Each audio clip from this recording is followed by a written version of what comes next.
In a world full of magic and enchantment, a lovely lady decided to confess her feelings to her prince.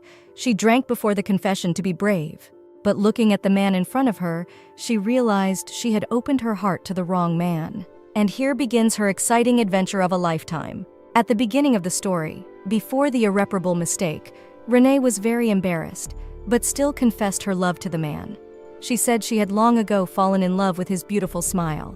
For a second, the girl was silent and thought, why the man doesn't say anything, and she felt very embarrassed. Renee thought that she had been drinking too much because she couldn't stand on her feet, but she was saved from an awkward fall by the guy. The guy's height and voice were a little different, and more importantly, the color of his hair. Renee realized the terrible truth. She had confessed to the wrong man. She had just revealed her feelings to a man she didn't love. Renee now couldn't find her place and wondered how this could have happened to her. It turned out that she was in this awkward situation with Cabell Willard, who is the commander of the Knights of the entire empire, as well as the heir to the Duchy of Willard. But more importantly, this evil man has a nickname and is called the Reaper of the Battlefield. She didn't know who was standing in front of her, so she made a huge mistake. The girl's story started with a girl who died in her past life. The circumstances were ordinary, and her consciousness was teleported to a magical dimension. The Reaper on the Battlefield, as he was called, and his real name was Cabell Willard, was a handsome guy, but cruel rumor has it. She did fall in love with someone else, and it was the Crown Prince and commander of the Order of Holy Knights. His name was Elvin Keshmir, and his radiant smile always gave Renee hope. I wondered why her fate was tied to these two men. Elvin was the light of the empire, as well as a man worthy to bear the name of the most luminous man in the world. But Elvin's handsome face still hid the sinfulness of his soul. Returning to the events at the ball palace, Renee now found herself in an even worse situation, for Elwin had been kind to her, and Cabell had always been very strict. She must confess that she had mistaken this fellow for another before it was too late. But then Renee noticed a very beautiful sword hanging on the belt of the Knight Cabell. Renee realized she was drunk and was just talking nonsense. Her confession was meant for another guy. But the girl's thoughts are interrupted by Cabell and addresses her by name. Immediately, Renee saw the Reaper's radiant smile. The man politely asked Renee to call him by his first name from now on. The girl realized that from now on she could not change her fate. His lips, which had always been tightly compressed, smiled at her and spoke softly. The girl felt that if the Reaper had realized the truth of her false confession, he would have killed her on the spot. Long before the events of the confession to the Reaper, on one of the cold fall days, when the wind came from the south and brought the first cold weather, Renee asked her friend how she thought the client would arrive today. Renee kept referring to the Duke as the client, and couldn't dare to name his title completely, though her friend didn't like that hesitation. Renee explains with a smile that this Duke is indeed a client of their monastery. In fact, this man is the only client that funds their temple and gives them money to feed themselves. Lily hesitantly replies that if the high priest hears Renee say something like that, he might punish the girl, because the fact that the Duke comes to them is a secret. Renee waited for her client and was afraid to make another mistake because she knows the temper of the man. Renee has already died once, but she doesn't want it to happen again. That's why she was afraid of the terrible Duke. Some girls die tragically in accidents and wake up in the body of the villain of the novel, or fall into the body of a minor noblewoman. They can choose to live a quiet life despite the plot of the book, or they can win the heart of a minor character. Renee's case is very different from the one she mentioned. The heroine died on her way home. In her past life, she worked in the school library until late at night, and was walking down a dark alley when she was struck by a car. After completing her task, Renee was like a zombie and was unable to avoid the collision.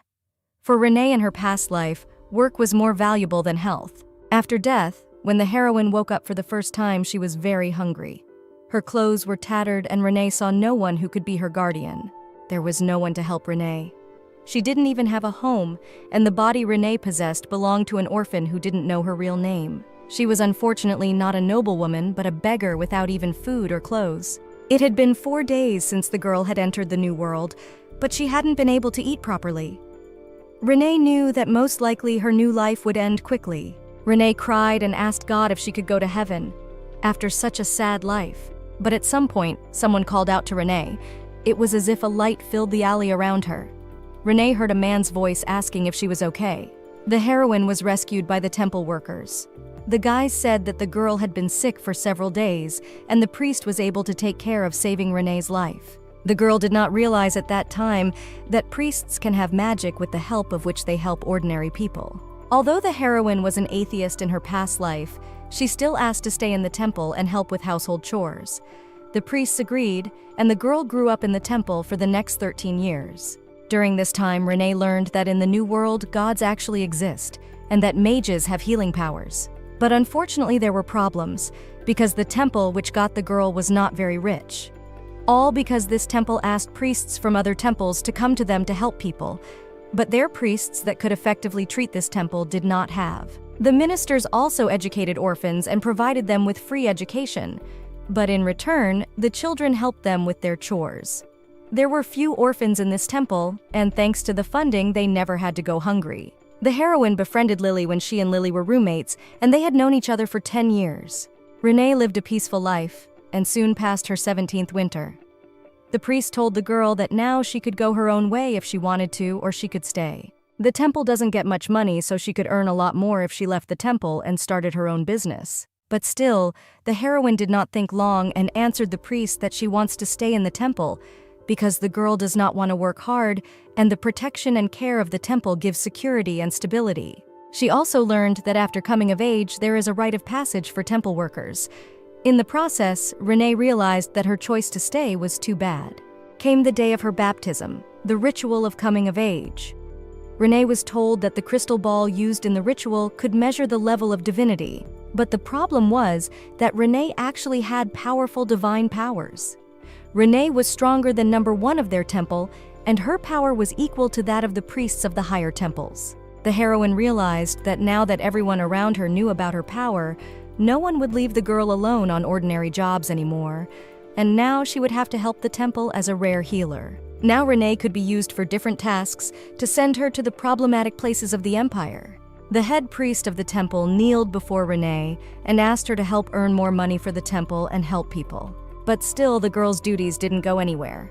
She continued to work on a par with other priests, but still the heroine was difficult to hold back her tears. Lily told that today she would have to prepare a room for the Duke. Renee envied her and told her that the worst job one can do is to sit opposite the Duke, who is asleep. If you make the slightest sound, he can kill a girl with his big sword. A friend calms Renee down by telling her that the Duke is just a commander of Imperial Knights, and he is quite a good man if in such a big position. Lily wonders, does Renee really think that the Duke could kill a man out of annoyance? Even if the Duke is very important, he cannot kill a clergywoman from the temple without being punished. Renee realized that for a Duke to kill someone like her is too difficult and needs to think positively, so she thanks Lily for her friend to calm her down. When it started raining harder, the girls hurried to go to the temple so their clothes wouldn't get wet. The heroine recalls the episode when, late at night, she decided to light the extinguished candle on the table near the Duke's bed. The girl didn't expect the man to grab her palm. She had no time to react and dropped the match before she could light the candle. Then the Duke looked at her with a murderous look. And after this incident, it was very scary to fulfill his duties as a clergyman next to this guy that came to their temple for a healing session. Back to the story, when Renee arrived at the temple, she was still wet from the rain. The girl was shaking from the cold, but her clothes that were drying outside were clean. At some point, the head clergyman appears. He wishes good day and says that his dear Renee is wet and it is very bad. He asks that Lily change clothes with Renee before the guests arrive. Later, the father took Renee to his room to talk about something. At that moment, Renee did not understand what the priest wanted from her, but she assumed she'd probably be given a job. The clergyman looked at Renee intently. He asked the girl to listen to him carefully, but Renee didn't understand why her father was being so scary and interrupted him to ask him to hurry up. The man sighs and confesses. To be honest, he always sent Renee on assignments that were quite difficult. Renee wondered. Had the priest known all along that she was having a hard time, but had done nothing to help Renee? Father says that now is the time when he will try to respect Renee's choices. The priest asks Renee if the girl knows where the kingdom of Vios is located.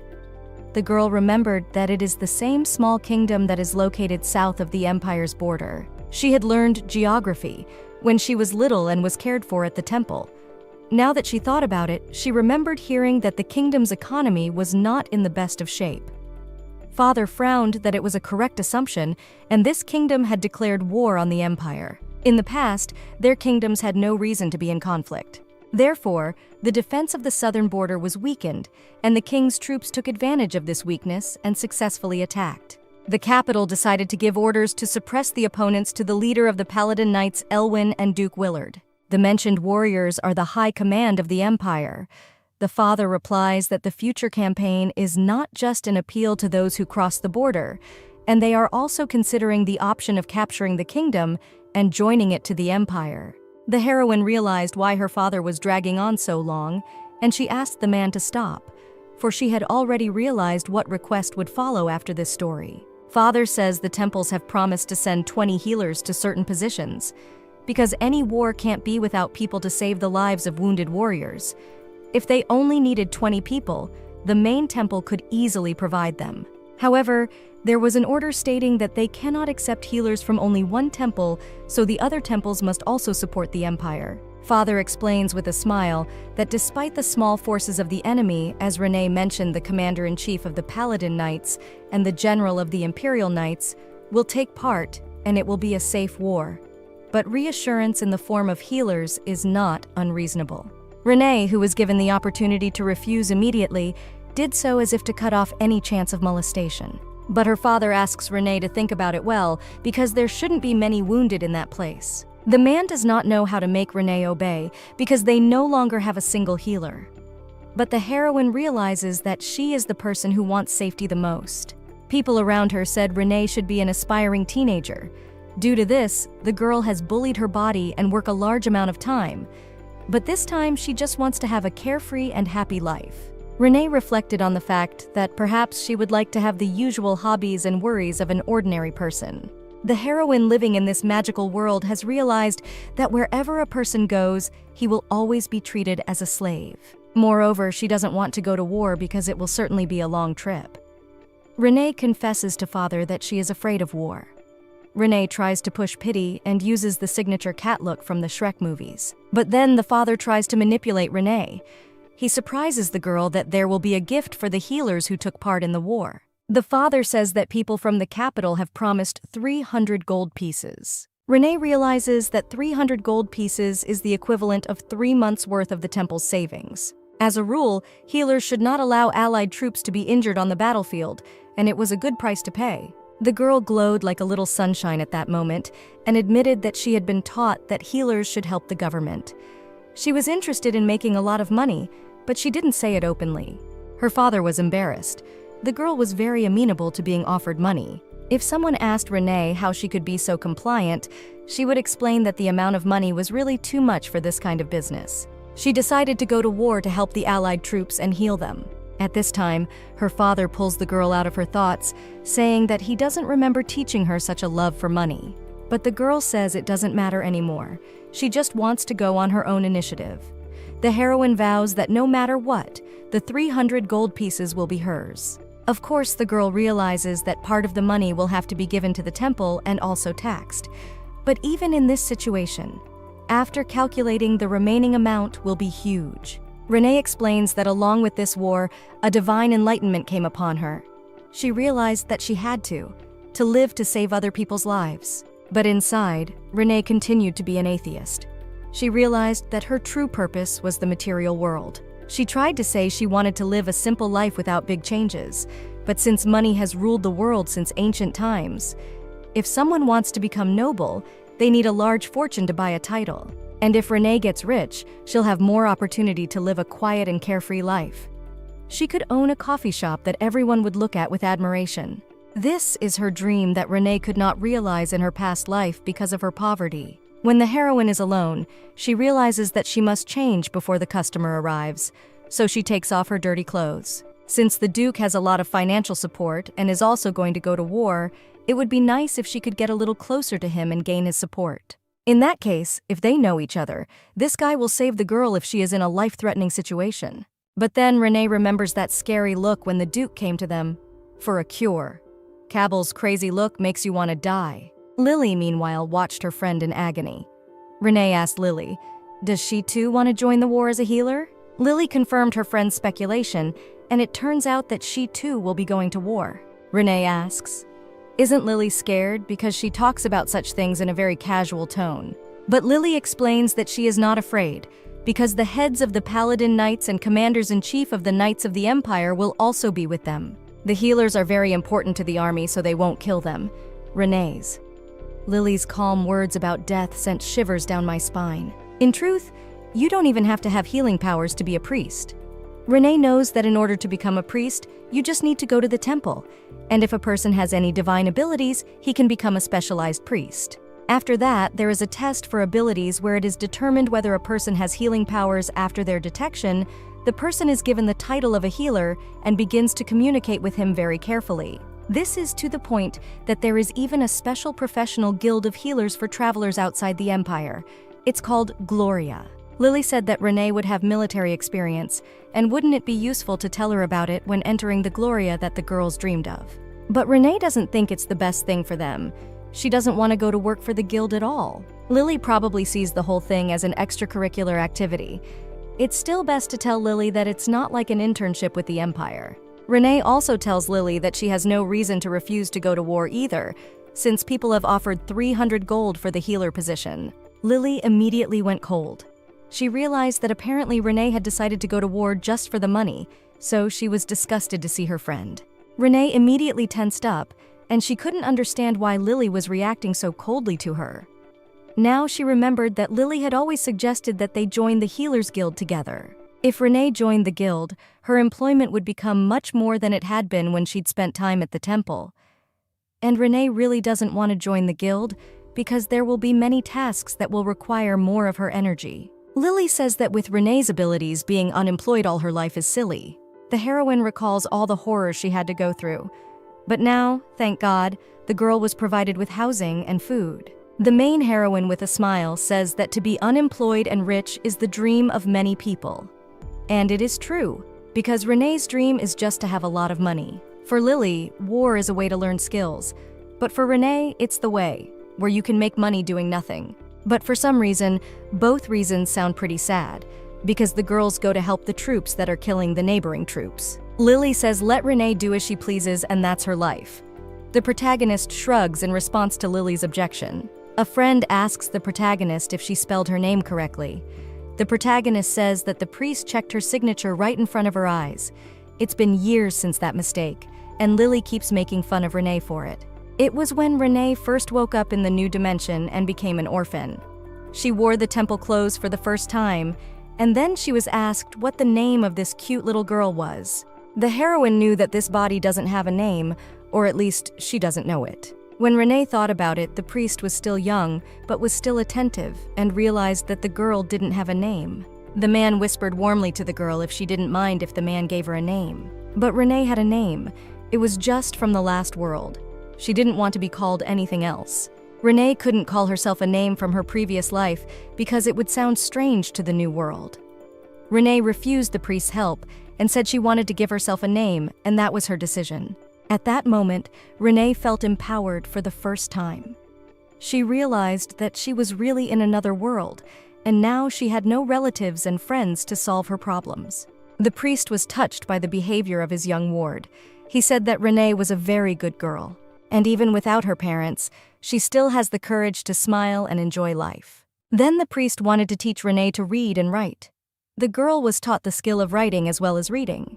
Renee decided to appreciate her new body. She realized that it would help her think of a suitable name. Her light ash-brown hair as well as green eyes were immediately noticed by the heroine. After looking in the mirror for 3 days looking for a suitable name, she was able to come up with a real name for the young heroine and decided to call herself Renee.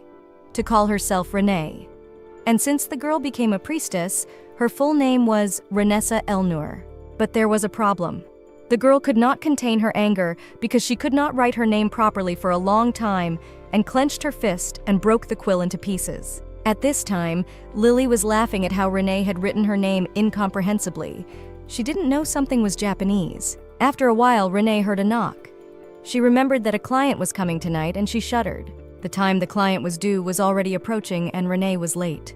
Ever since it was discovered that Renee possessed impressive divine powers, their temple had had a large influx of guests. But even so, the upper nobility still favored priests in the temples of the mainstream religion. So, compared to their unpopular religion, the temple had few visitors. The only thing keeping them competitive was the low price, so the temples had to charge less for the same treatment. However, about 3 years ago, the head priest did find a patron for their temple. From a young age, he has brought many victories in war, and it was said that Cable's sword blades are always in blood, so he became known as the Grim Reaper of Battles. He is the head of the Duchy of Willard. Renee saw that the man had already been met by a priest who was wondering when Renee would come to see them. Renee also knew that Cable was the commander-in-chief of the Knights of the Empire. Cable was a cold and terrible man whose gaze could turn to panic. The heroine realizes that her father is already talking to a client, and she is a little late. Renee realizes it's apology time and apologizes for knowing because she's sorry. This client looks around menacingly. Renee is used to calling him a client because remembering that this man is a duke makes her even more afraid. The duke comes to their temple to sleep, but of course this dream was unusual. Renee was startled at first. Why would a young duke come to their temple to sleep? But the reason was obvious, and there was no need to even ask, seeing the large bags under the warrior's eyes. Some nobles turn to the temple if they have trouble sleeping. Using divine powers to combat insomnia is a luxury few can enjoy, but most of the wealthy go to the central temples of the mainstream religion. In fact, the Reaper was the first important and expensive client to go to their temple. It was only because Renee had the necessary abilities that their temple could provide the services Cable needed. Perhaps because large temples always had many visitors, Cable didn't want to go to noisy places. And there could also be bad rumors about the great warrior visiting the temple to fight problems. Their small temple hides all the young lord's secrets. Now when Renee thinks about these reasons, she has a feeling that Cable has donated a huge amount of money to keep it private. Apparently, he had made arrangements with his father so that no one would know about their services to the Lord. For this reason, the room at the end of the corridor is personal to Cable. Renee realizes that this room may also be the place where Renee will die, because the threatening Duke always keeps an intimidating atmosphere around him. The heroine recalls the episode when she almost died. It's hard to forget the night she was scared half to death. She knows that the Duke is a master who can use sword energy techniques. It's an extremely rare ability, even in the Empire. The man has an extremely keen sense of intuition. When Renee realized that night that the candle had gone out, she had to light a match to bring the dim light back into the room. Before she could feel it, the Duke brought it to her in one swift movement, and Renee almost crashed into the wall.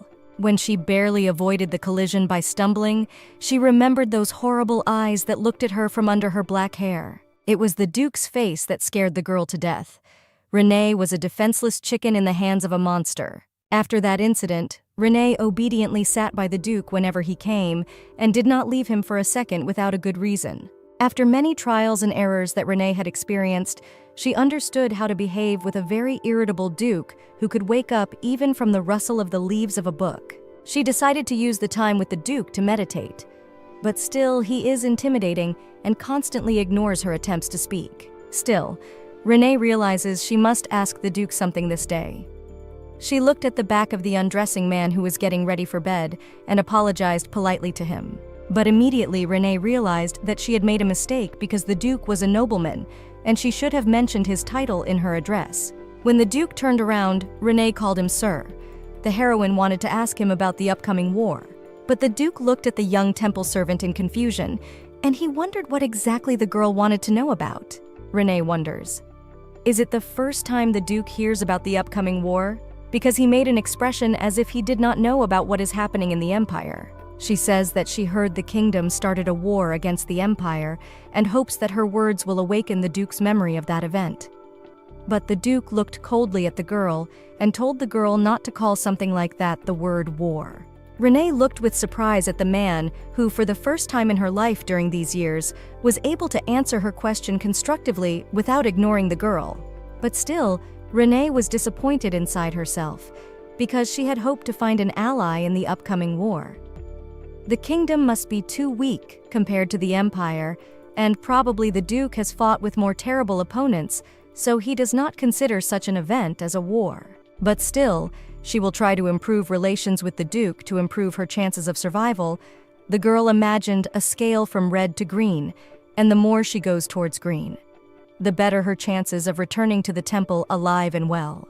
Renee, after being inspired by the Duke's words about the weakness of opponents, asks the man to let her escort the brave knight, and the girl will be indispensable as a good priest. But the Duke only gritted his teeth at the attempt to get him to talk. He stared coldly at the girl as if like a predator at its prey. After a second of silence, the man still wonders to his interlocutor why she wants to talk to him about this. Renee asks within herself to calm down, and she still has a good chance of survival. She answers the Duke in a voice that she will also take part in the war as a healer. At this moment, the crunching inside the Duke's jaw intensified. He looked even more displeased than before. Duke refuses to have Renee accompany him. The guy asks that the girl not get in his way during the trek. Renee shook a little with fear. She felt her chances of survival diminishing approaching the red zone. The heroine was angry because the Duke had behaved very badly to her. Many times she sat next to the man like a statue in order for him to sleep normally, but he keeps demanding the girl not to stand in his way. The next moment, the Duke grudgingly says that Renee is too noisy and goes to bed to get some sleep. The girl immediately silently turns into stone. The days that followed passed quickly, and 10 days flew by at the speed of light. Renee watched as autumn was already playing with all the colors and the leaves on the trees were falling. The heroine thought about the war, and she wondered how it would go, because she had never seen a war. Renee doesn't know if she will really be safe. At one point, Renee is startled by a voice behind her. Turns out it was two friends. One asks the other with a smile, "Is the one about to go to war?" The friend asks his comrade not to let himself be stabbed with a dagger. The warriors cheerfully discussed about the problems they were facing. Renee realized that it was probably two veterans, and she was a little scared because she was going to war too. All the people are very relaxed, unlike her. Outside the Empire, wars, big or small, never end. Nevertheless, the Empire dominates, sending soldiers to conquer land and expand territory, while the Empire itself remains peaceful. But all was built on the great feats of the Empire's heroes who ruled the armies. Renee realizes that one of them was a light paladin, but the other was a bloody reaper. The guys participated in the suppression of different nations and used to always come back in triumph. Although the leader of the Paladin Knights is always mentioned as a hero, the Duke's nickname is contrary to that of the Grim Priest, and Renee was surprised when she heard about it because these two had conquered new territories together. But their reputations were very different. Renee remembers children in the street being scared that the Grim Reaper would come and steal them away. Also, Duke Willard had another son. However, he was once found dead in his own mansion. The head of the family died in a similar manner. When Renee thought about these cases, she noticed that it was quite strange, and she now understood more why everyone was so afraid of Duke Cabell. People said that the deaths of the Duke's loved ones happened on rainy nights. Renee doesn't believe the rumors, although it is strange that the Duke always comes on rainy days to sleep. A girl was traveling with her friend to the war. She says there are a lot of people in the square. It feels as if they have already returned with victory, but still Renee continues to feel fear. Lily replies with a clever expression that she can do it again, because in their empire there is no chance of losing. Because with them will be the hero and the reaper. These two will destroy all opponents. But Renee is not afraid of losing, but of someone dying in front of her eyes, because she has heard about the power of their empire and is not afraid that their forces will be weaker than a small kingdom. Lily says that there is a possibility that there may be a conflict between the leader of the Paladin Knights and the commander-in-chief of the Empire Knights, and the white and black swords may clash in a duel. The heroine looks out the windows of the carriage and realizes that the transport is taking them to the military camp. Renee realizes that they will have to meet everyone before they leave. Lily confirms Renee's hunch and says that they are almost there. Renee, who has been looking out of the carriage all this time, notices a lot of people in the distance. The heroine saw that the knights were wearing gold uniforms that belonged to the paladins, who were apparently Elwyn's handmaidens. She also saw black uniforms. They were the Knights of Cable. The boys also saw the priests of the main religion who also came to the place to help the warriors. Renee realized that everyone was already gathered and felt that she was late, so she immediately took her things and rushed to meet the crowd, because she did not want to be late on the first day of the campaign. When Renee arrived at the meeting place, she felt as if they were not that late, and she didn't even pay attention to the guys. Lily asks Renee to take a look. The girl obeys her friend and takes a closer look. Renee hasn't looked yet, but she realizes that it's Elvin and immediately realizes that she has to report to him about her arrival. Renee saw a shining and luminous man who wore golden armor. She marveled at his beauty, and as if kindness was Elvin's middle name. Looking at his hair, it was simply maddening. Renee knew that there were many blondes among the royal family, but this was the first time she had ever seen such a hair color to suit someone so well. Elvin had the surname Kashmir, and it is a surname of the imperial family which means light.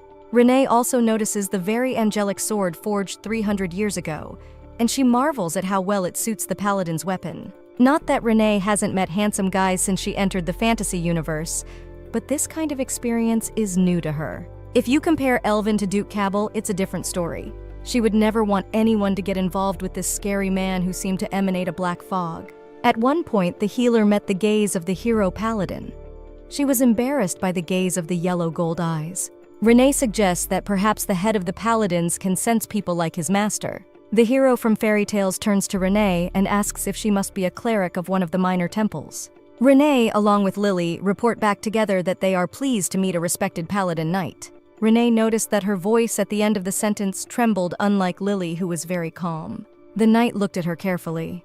A smile appeared on the man's face, and his eyes were filled with warmth. She wondered, are his eyes truly a precious topaz? The paladin knight continues his conversation with Renee, and confidently replies that he has heard a lot about the priestess from the small temple, and it is the legendary Renee who had one of the best results of the Empire in the exam. Renee decides to apply her business-like smile that she has practiced hundreds of times before. She says she's also heard a lot about the Golden Knight's exploits. But Lily, who was standing next to Renee, wasn't happy with her behavior, so she elbowed her in the side. The knight laughed at the amusing behavior of the two priestesses. He said he was honored to have such a good priestess know about him. Renee wondered why her attention amused the hero so much. When the guys talked a little, the knight told the girls about the territory they were heading to, for it was the western border of the empire, which had been completely overrun by the kingdom. First things first, they will take their troops and take them to the neighborhood of the border surrounding the enemy. At that time, the healers must save those people who get hurt during the skirmishes. People could die, and that's not good for Renee, especially if she will do badly, then the girl will be worried.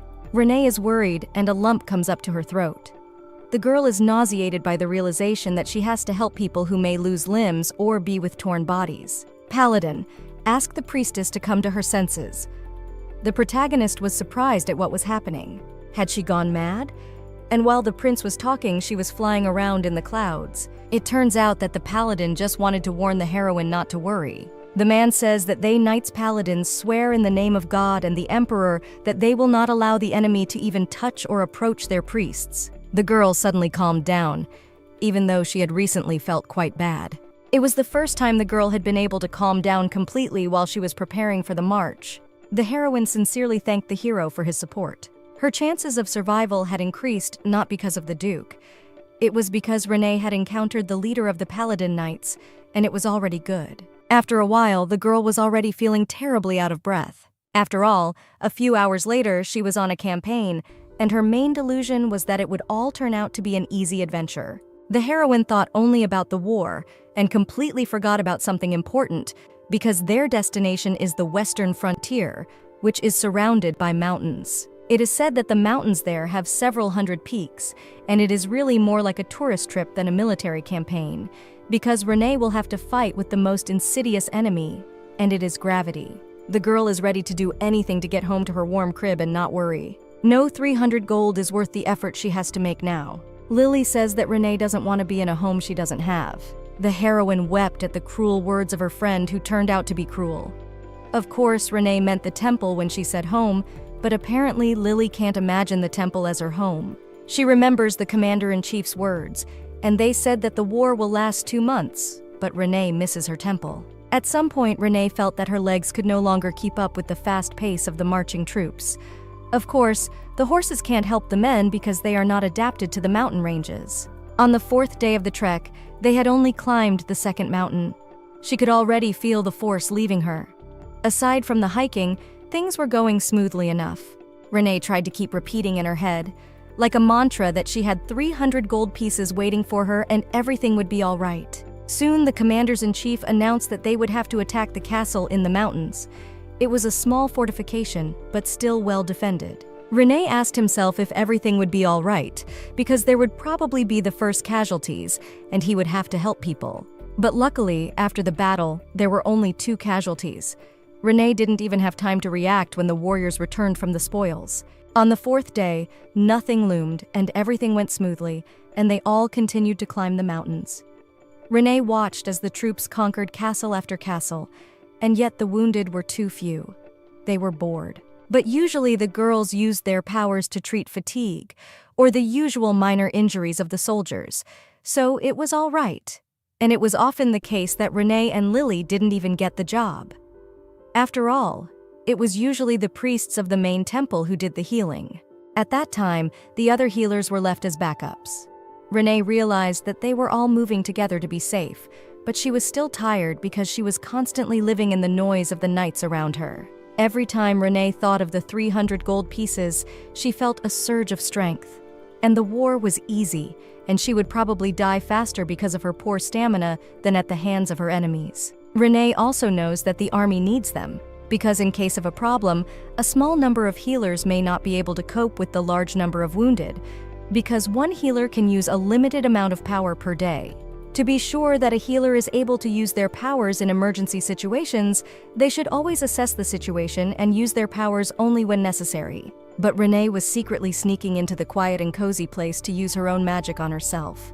The girl was pleased with the rush of strength that came to her body when she used magic. Lily was able to find Renee and realized what she was doing.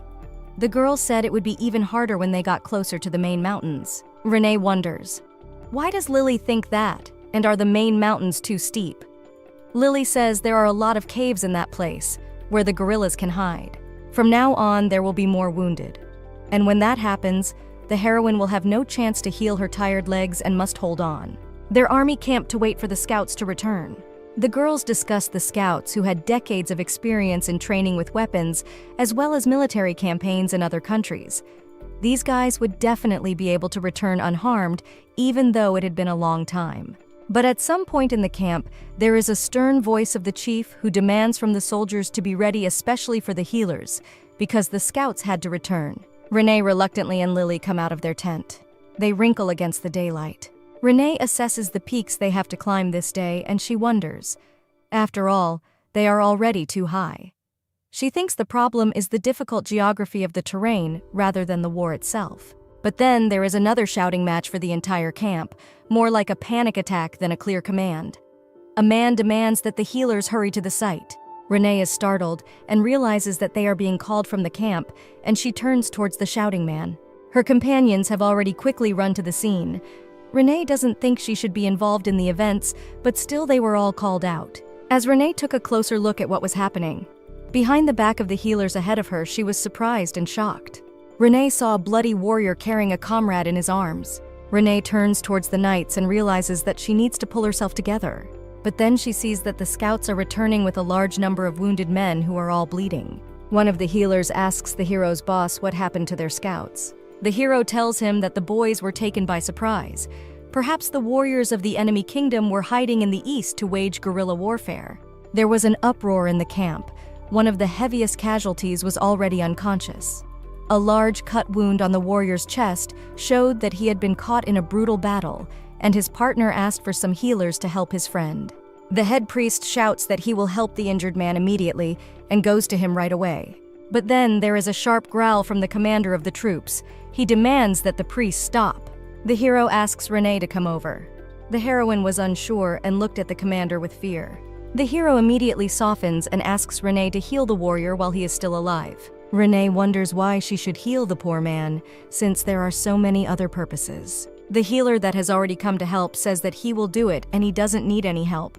But the troop commander says that he knows that the priest Varsi is a capable healer, but will be more effective if the priestess Renee takes his place in healing the soldier. For Varsi, the commander-in-chief's words came as a shock. At this time, Renee thought that she had become a priestess only 3 years ago, and it is obvious that Varsi is more experienced compared to her. But then, why did the captain tell Renee to take care of the wounded man? The prince asked her personally, so Renee can't just ignore his order and needs to save the man as soon as possible. Renee hears the whispers of the crowd behind her discussing her actions. The people were not happy to watch what was happening. They watched disdainfully as Renee took on the task of healing the soldier. Varsi laughed at Renee and said that she was unworthy to perform complicated operations, but Renee still successfully used her power. When the healing of the wounded soldiers was over, then the girl decided to talk to her friend. Lily thinks that the hero paladin must have noticed that Renee's abilities are greater than Varsi's, and instead of exhausting him by forcing him to spend 90% of his divine power, he decided to make a more efficient method and spend only 30% of Renee's power, which would be needed for the warrior's utterance. Renee says she knows this, but still wonders, is that why he summoned her? Despite the fact that she is from a very small temple, and despite the fact that they already have healers from the capital temple. Renee guesses that Varsi and his men were humiliated because of the girl's abilities. She's probably going to get in trouble for it. The pride of the Empire's healer genius has suffered. Lily asks Renee what she's going to do now. At one point, Renee and Lily's conversation is interrupted by other priests. One of the healers snatches the bread out of Renee's hands and says that Priest Varsi is not feeling well and needs to eat more to get better. The girl asks if Renee would mind giving up her seat for her older colleague. Renee realizes it's childish to steal her food. At one point, the guys are interrupted by Varsi's nervous coughing. Renee realizes it's pathetic. She just let her abusers get away with it, but this is the third time today and she has to do something about it. At least Renee won't starve to death, and the bread doesn't look particularly appetizing. The girl looked at Varsi pretending to be sick and said with her marvelous smile that she would hope for the clergyman's speedy recovery. She would just give that long-haired boy a seat. Varsi shuddered at the kindness shown Renee. The girl suggests that we can finally start eating. Lily wondered what her friend had been talking about from Varsi's servants for so long. And she wondered. After all, Renee's bread had been taken away. Lily was very angry about her friend's food being taken away and said that if Renee wanted it, they would destroy them once and for all. Renee nervously swallowed a bite of food and realizes that her friend is a really scary person. At one point, Lily stands up abruptly from the table and stares determinedly in the direction of Renee's abusers. Lily goes over to the people who stole Renee's bread and wishes them a good day. Lily says that she has just seen something very shameful and would like to ask the priests of the Great Temple a very interesting question. One of the thieves who took the bread from Renee happily replies that Lily probably wants to ask about the bread they took from Priestess Renee, but she can assure them that Renee kindly donated the bread to them because Priest Varsi has not been feeling well lately. Lily gave a very sly grin and demonic lights appeared in her red eyes. She asks an uncomfortable question and, is stealing now called donations? The smile on the thief's face didn't fall, but it was still obvious that the girl turned pale from Lily's stare. Renee's friend raised a ruckus and a lot of people started to come together to ask about the conflict in the camp. Renee realizes that the situation is quite dangerous and she worries whether her friend will be all right. At this time, Lily says that she was taught that following God does not mean to be happy, because people are always sacrificing something for noble deeds. Perhaps if the Great Temple teaches the same thing, they might have also been taught not to profit from sacrifices. The girl who stole Renee's bread says that Lily is confused because their teachings are the same. Lily thinks that priests should help people and be honest. The girl who stole the bread was surprised by such arguments. Lily smiled predatorily. She mentioned that Sobranitsa was talking about the donation. The four of them had already received their bread. However, they had approached Renee and asked her to share the bread, and maybe it would be more correct to call it extortion. But still, Lily doubts that the priests of God could go to such humiliation. Apparently, the guys were just a little confused. Because there's no way the priests of the great God don't know the difference between donations and extortion. The girl who stole Renee's bread felt afraid. The people in the crowd that had gathered to watch the scandal were whispering behind the backs of the disputants. Lily said with a radiant smile that true priests of God can't help but know the difference between donations and ordinary extortion. At this point, Renee thought that Lily's legendary verbal combat ability had awakened again. But still, if the priests have a problem while working together, who will treat the wounded?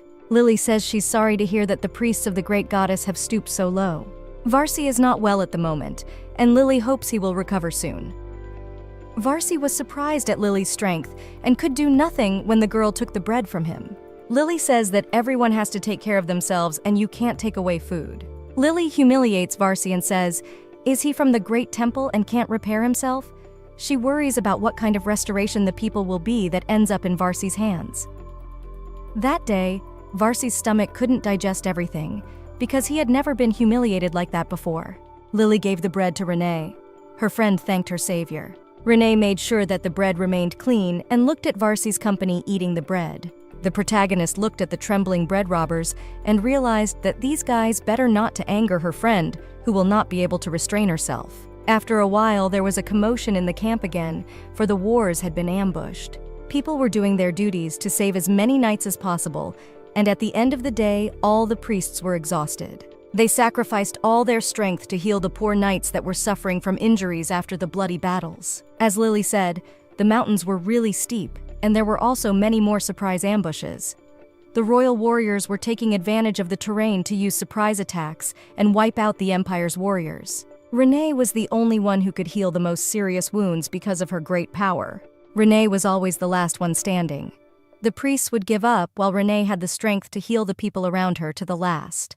When there are no other priests left, Renee can't say she's tired. Warriors turned to Renee because she was supported by the commander-in-chief, who showed that Renee had great strength. But still, this popularity was terrible in its own way, and a lot of wounded people came to Renee. At the end of the day, Renee felt so bad that she regretted the lack of coffee and alcohol, which were forbidden during the military campaign. The girl was thanked for her healing gift. She had gotten used to people in the camp calling her amazing for her healing abilities. The girl ran her gaze over to Cabell, who was still unharmed today and didn't even have a scratch on him. He hadn't needed treatment once since the beginning of their expedition. Renee thought that the leaders of the Paladin Knights didn't need healers either, though all the others had been wounded at least once over the course of the campaign. When Renee had free time, she could rest a bit and feel alive. She could escape into the surrounding forest around the camp to feel free. But at some point, the priestess is interrupted by a man's voice. She turns in horror to the source of the sound and realizes it's one of the knights. Renee realized that Gardiel was beside her. His autumn-red hair and bright smile always gave people confidence and calmness. The boy saw that he had frightened the girl, so he apologizes to the priestess for his behavior. He shows his wound, which is already healed, and says that he wanted to thank the girl for her help. Renee says that the knight's shoulder is healed, and only a small scar can be seen on it after a serious wound, and she is glad that she was able to help the knight. Renee remembers that the wound was deep, and if she had been a little late, the outcome would have been sad. Renee asks Gardiel if he's afraid to go on a scouting mission because last time he could have died. She fears for the lives of the people she's helping. It's been a long time since Renee has slept well, but she still feels she has a lot of responsibility on her shoulders. Everyone expected an easy war, but for some reason, there are more wounded than ever. Renee thinks she's not the only one who's worried about this. Gardiel happily replies to the healer that he never worries about his wounds because the beautiful healer Renee will always save him. The girl says tiredly that this is bad thinking and thinks it is better to be careful and avoid wounds. But the warrior looks with a smile at his beautiful healer and the girl that charmed his heart. Gardiel replies to Renee that if he runs away, he will endanger the people behind him. The warrior shows his strong arms and says that he must be the one who takes the risk to save the lives of his brothers in arms. Renee thought for a moment. This is why Gardiel is on the front lines, because he is not afraid of death. Renee asks that Gardiel accept her apology, and she was wrong. But the warrior asks Renee not to apologize because she is just worried about his health. Gardiel tells her that the commander easily sweeps away enemies with his holy sword, so he is not afraid of the blessing of the light itself. Renee realizes that this is true, and even a glance at their general's scabbard is enough to realize that the man's sword is special.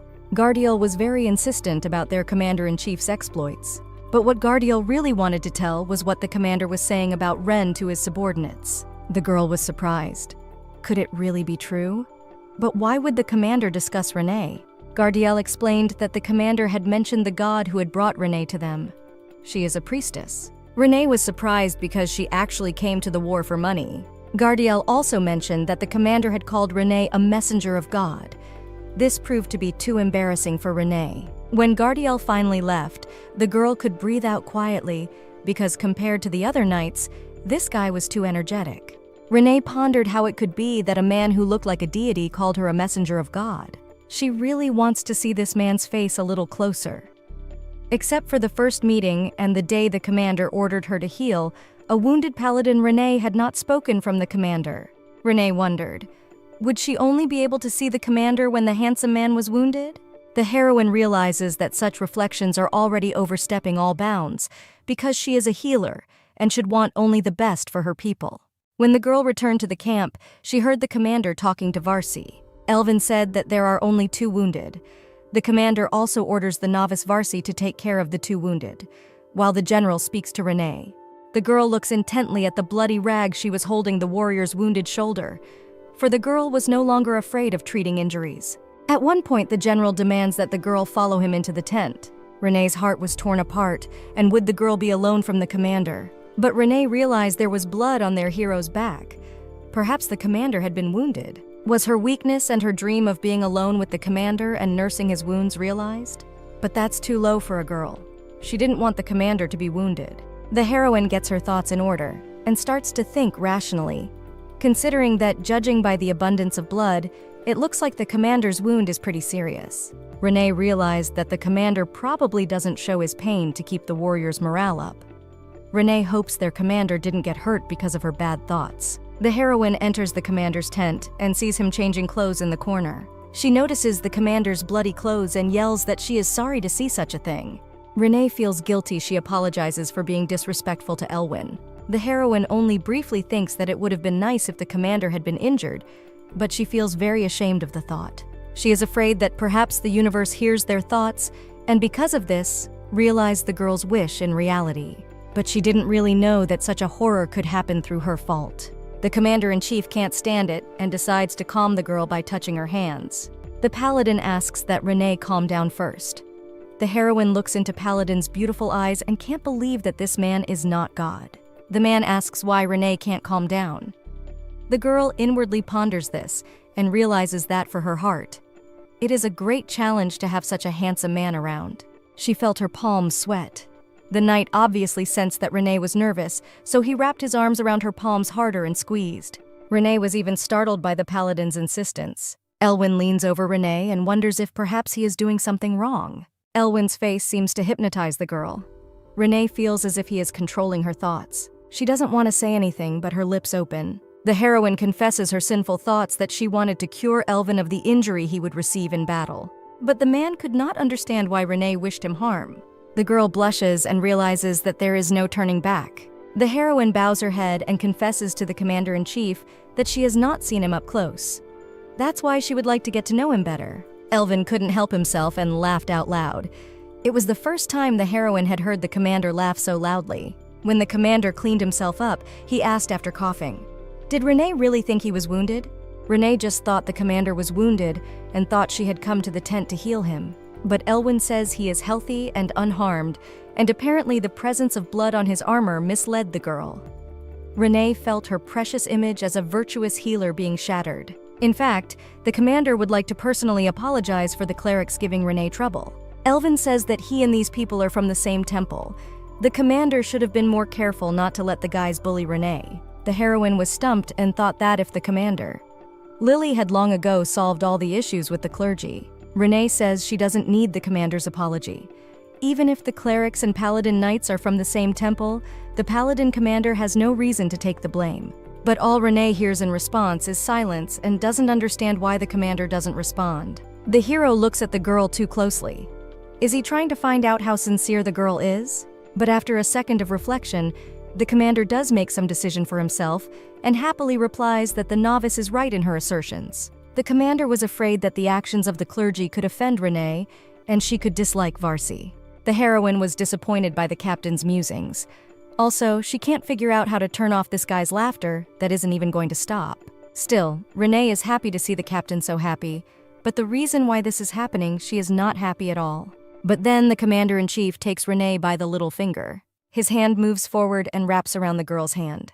Elvin tells that if doubted at the moment of treatment, the priestess will be able to use only part of her abilities. The captain leans over the girl's hand and kisses it, gently touching it. His main reason for concern was that they should not turn their backs on the messenger of the god.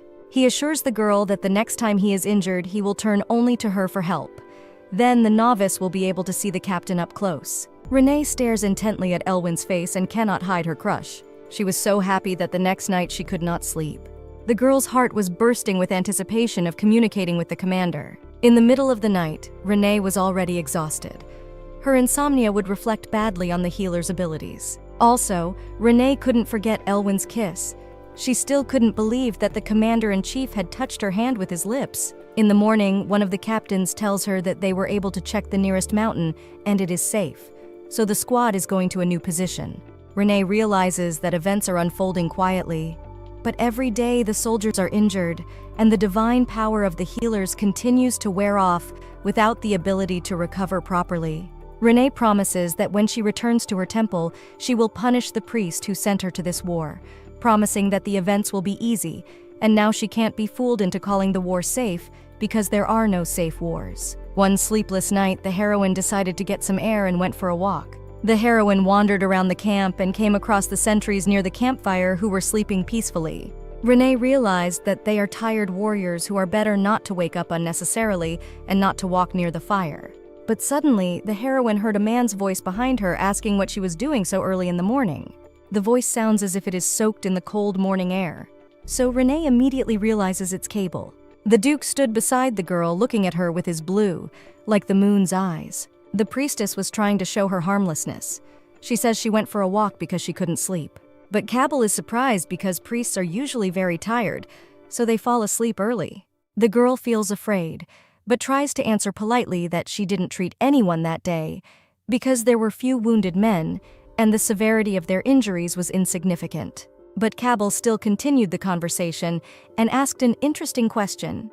He noticed that it was difficult for Renee to climb the mountains and whether she had gotten used to physical exertion during this time. The heroine could not understand how Cable could find out so much information about her, but remembering the past days, she realized that she was the slowest in the group. Sometimes Lily had to carry Renee in her arms. The heroine was embarrassed, and she thinks that such performances the guys could definitely notice. But Cable still remained as cold as ice. His face did not express any positive emotions. It was unpleasant for Renee to be under such a stare.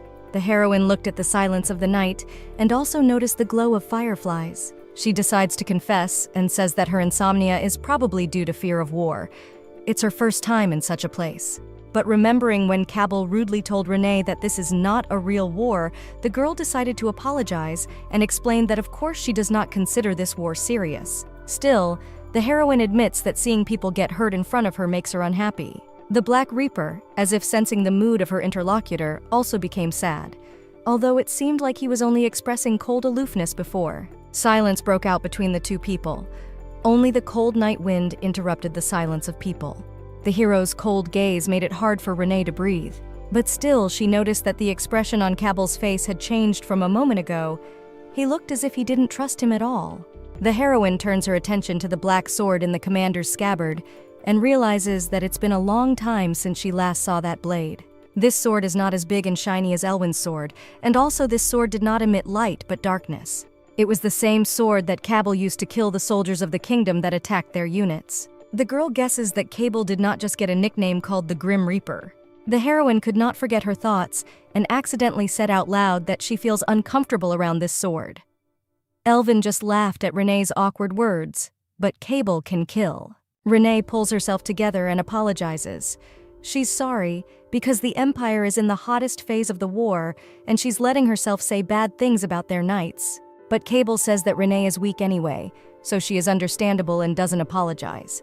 The novice felt as if the knight's words hit her on the head. The girl does not try to show that she is offended by the hero's words and explains that it is impolite to speak ill of the knight's sword that protects them. But inside herself, the heroine cursed Cable, who had not shown the knight kindness towards her. The priestess lifts her gaze and sees Cable's beautiful face, which is illuminated by the dim moonlight. The Duke appears to be a truly handsome man. He says that Renee should not worry about wounded men, for war has never been bloodless. But still, he understands the girl's feeling. The heroine wondered how such a scary and cruel man can understand her excitement. Is this dark knight worried about the health of Renee? But remembering the past relationship with the Duke, Renee remembers only one moment when the man could be offended by her. But after this incident, Renee never woke up the Duke that came to their temple to sleep. The heroine realized that she must have been imagining Cabell in her head all along, as a black man who can't feel human emotion. Now she feels terrible about her behavior towards this man.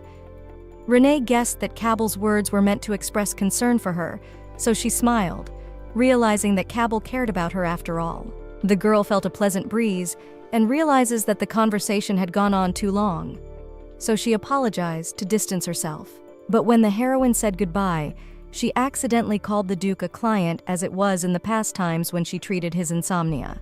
Renee had almost given up hope that the captain would forgive for such insolence, but inside herself, she hoped that Cabell had not heard her appeal. The man replies to the girl that it would be wrong to call him Duke, for he had not yet inherited his title. The heroine felt cold at the Reaper's words. Renee, not to offend the Duke, called him a title and not a client when she was wrong. But apparently just calling the man Duke hurt him.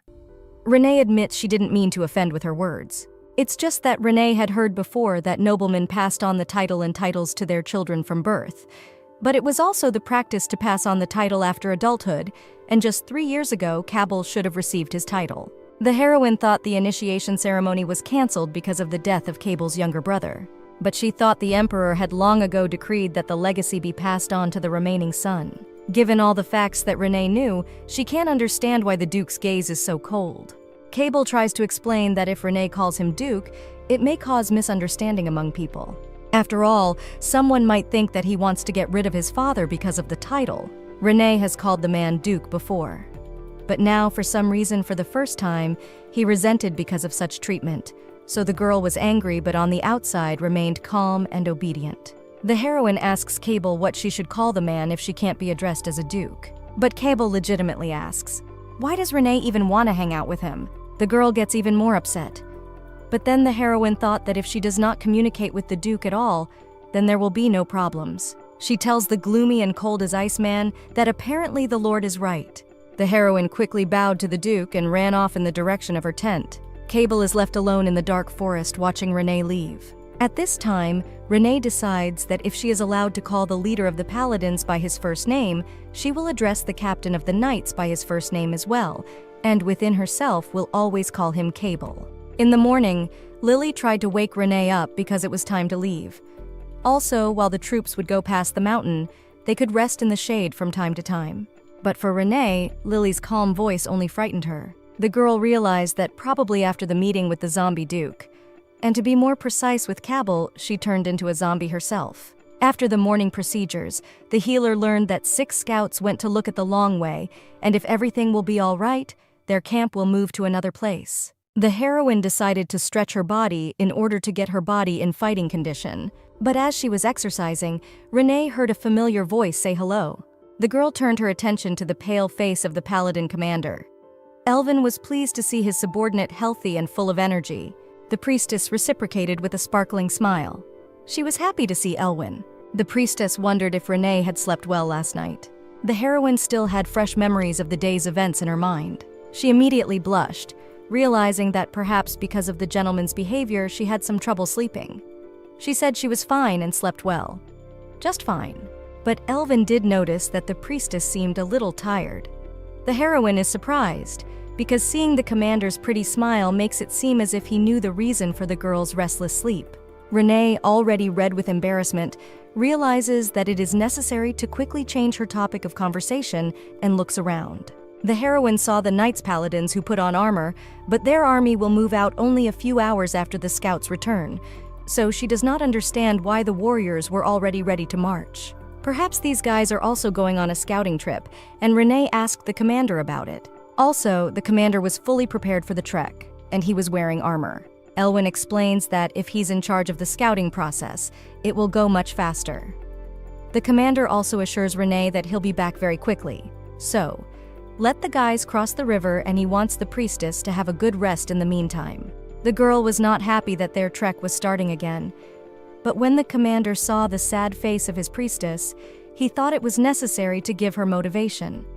So he said there was a farmstead behind the mountain where they could have a nice meal. Renee. She didn't quite understand what hut the commander was talking about, but she was already tired of camping food and wouldn't mind eating something tastier than camping porridge. But then the commander strikes the girl even more, saying in a quieter and more affectionate voice that if they successfully crossed the mountain, he would be very happy to have dinner with Renee. The priestess, who was secretly in love with the commander, didn't understand how she could be so lucky. Renee did not even hope that their relationship could develop, so she was very happy that she received such a wonderful offer. But the girl replies that it would be better if the commander didn't speak in such a tone. The man was surprised, and you could see the shock in his gaze. He couldn't understand why the girl was happy about the offer, but refused. Renee tries to explain that the whole reason is the way the Lord speaks. Elvin realizes that the priestess probably wanted to tell him to be careful, because people who sometimes say such things may not return from a combat mission. Elvin tries to assure Renee that everything will be all right, and he will cope with all the difficulties. The girl nodded, and inwardly imagined that if it were not for Elvin's perspicacity, she probably would not have explained what she felt. After the morning's preparations, the camp set off. Renee felt that her legs could not get used to the strain of a military trek. At some point, the girl felt a sigh, and she recognized it as Cable's. She was right, and it was really the Grim Reaper. It was as if he was taunting the heroine, saying that hiking this mountain was relaxing. Renee looked around and realized that all this time she was on a narrow path, holding back a large number of knights. They were waiting peacefully while the girl climbed up. The heroine apologizes and is sorry that she inconvenienced the Imperial Knights, but Cabal assures her that there is no reason to worry.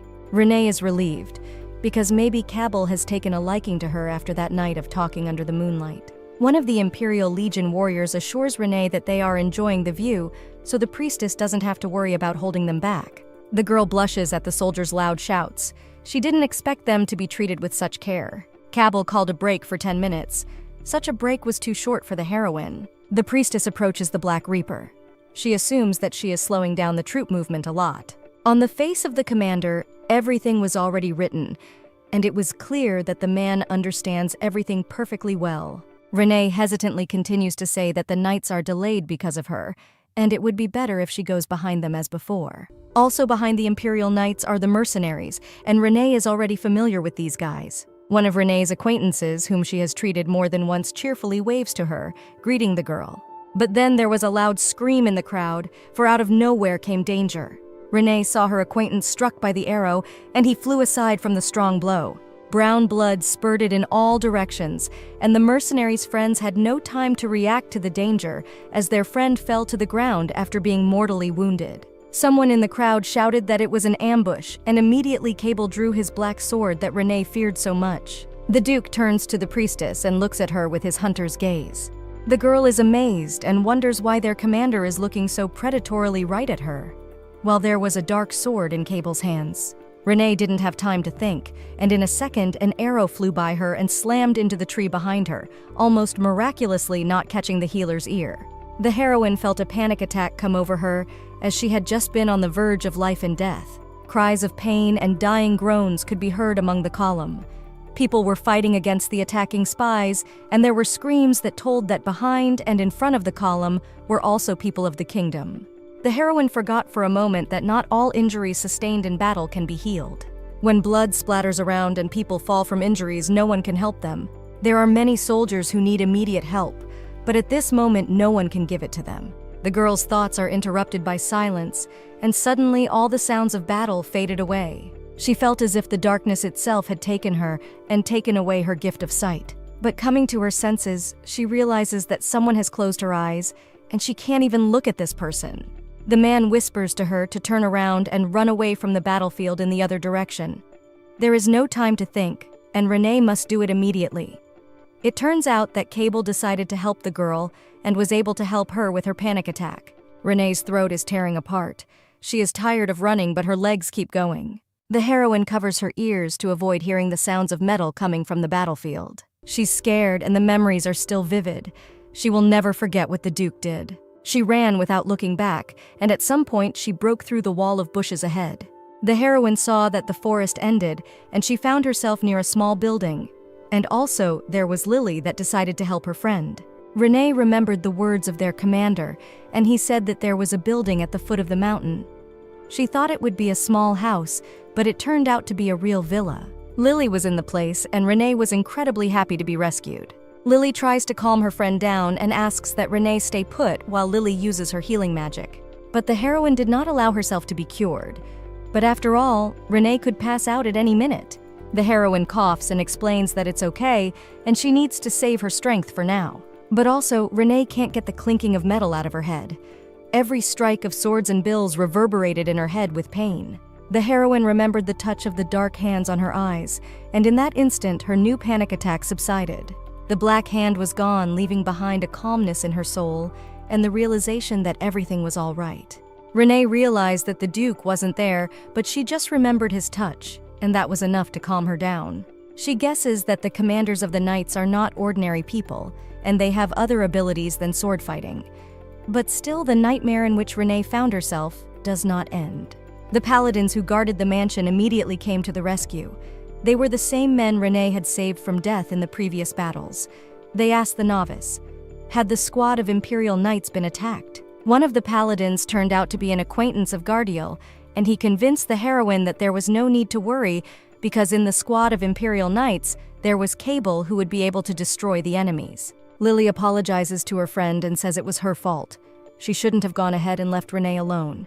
Lily apologizes to her friend and says that it was her fault because she was walking slowly and fell a few times while running in the woods, but she's okay. Renee tries to explain to her favorite friend not to blame herself for what happened. But inside, she remembers how she befriended the mercenary who was also walking behind the column. This guy always encouraged the priestess and did not let her give up. She recalls the unfortunate moment when the arrow struck her friend in the chest, who fell bleeding. The heroine wonders if the fighter would have survived if she had run up to him and healed him. But in that situation, she could not order her body to act, because the sounds of metal and the screams of wounded fighters did not allow her to concentrate and frightened her. She also realizes that Cabal sent her into the forest for a reason, and if Renee had stayed on the battlefield, she could have died quickly. Renee's thoughts are interrupted by a man's voice. She looks around and sees that Elvin, the commander-in-chief of their campaign, has been trying to call her all this time. Renee wondered how the paladin could be here, but she put her thoughts in order and continued the conversation. The commander held the priestess by the hand and looked at her with a sad face. The girl guessed that apparently the same vision of the head of the paladins helped the man to understand the real state of the novice. His gentle hands touched the girl's face. He had heard the attack, and it had happened right in front of the priestess. He gently stroked her hair and wondered if the priestess was too frightened. He wondered if Renee was all right, but looking at the girl's scarred, frightened face, he realizes that Renee has not recovered yet. He tries to convince the heroine that there is no reason to worry, and now the novice is protected. Renee confesses that she is actually in pain, as if she had been beaten. She wonders how she could be so far away from the battle in such a bad condition.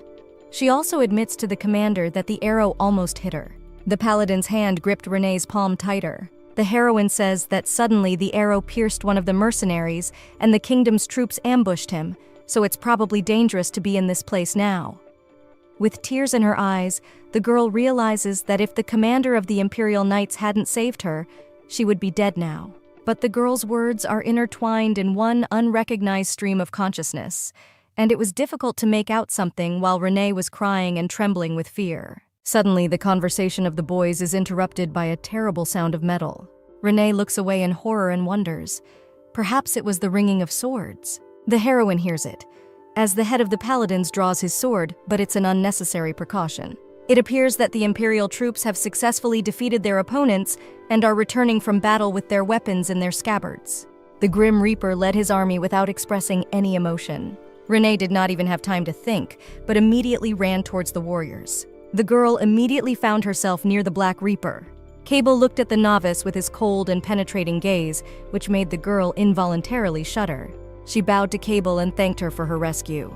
But after the girl's sincere thanks, the boy remained cold and looked out with a glance at the paladin commander. Elvin asked the commander, "What is the situation now?" Cable did not think long and said that among them there was 1 dead and 12 wounded, and 3 of them are dying. Renee's heart beat faster, and wondered if the mercenary who had been hit by the enemy's arrow at the beginning of the battle was among the dead. Cable noticed Renee's consternation and gave her a piercing look, asking why she still hadn't been healed. But Renee didn't seek treatment because of the possibility of badly wounded people arriving who needed help. The Black Reaper smiled and asked, "Isn't a cleric considered injured even if he is injured?" The commander of the Imperial Knights also turned to the paladin and explained that he should remember to enter the number of dead and wounded into the accounts.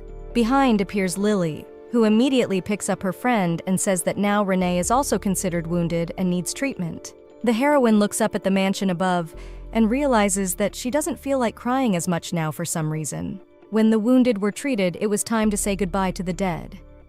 Even though there weren't many dead, the only person who had paid with their life in the past battle was Renee's comrade.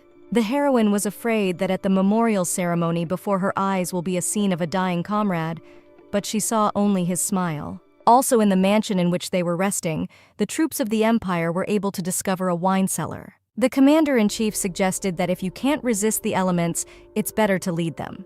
So he decided it would be a good idea to take a couple days off. In the evening, during dinner, Lily approached her friend and asked why the girl didn't drink wine. Lily didn't believe Renee, so she stared at her glass. Still, there was too much wine, and the girl was obviously suffering after the fight.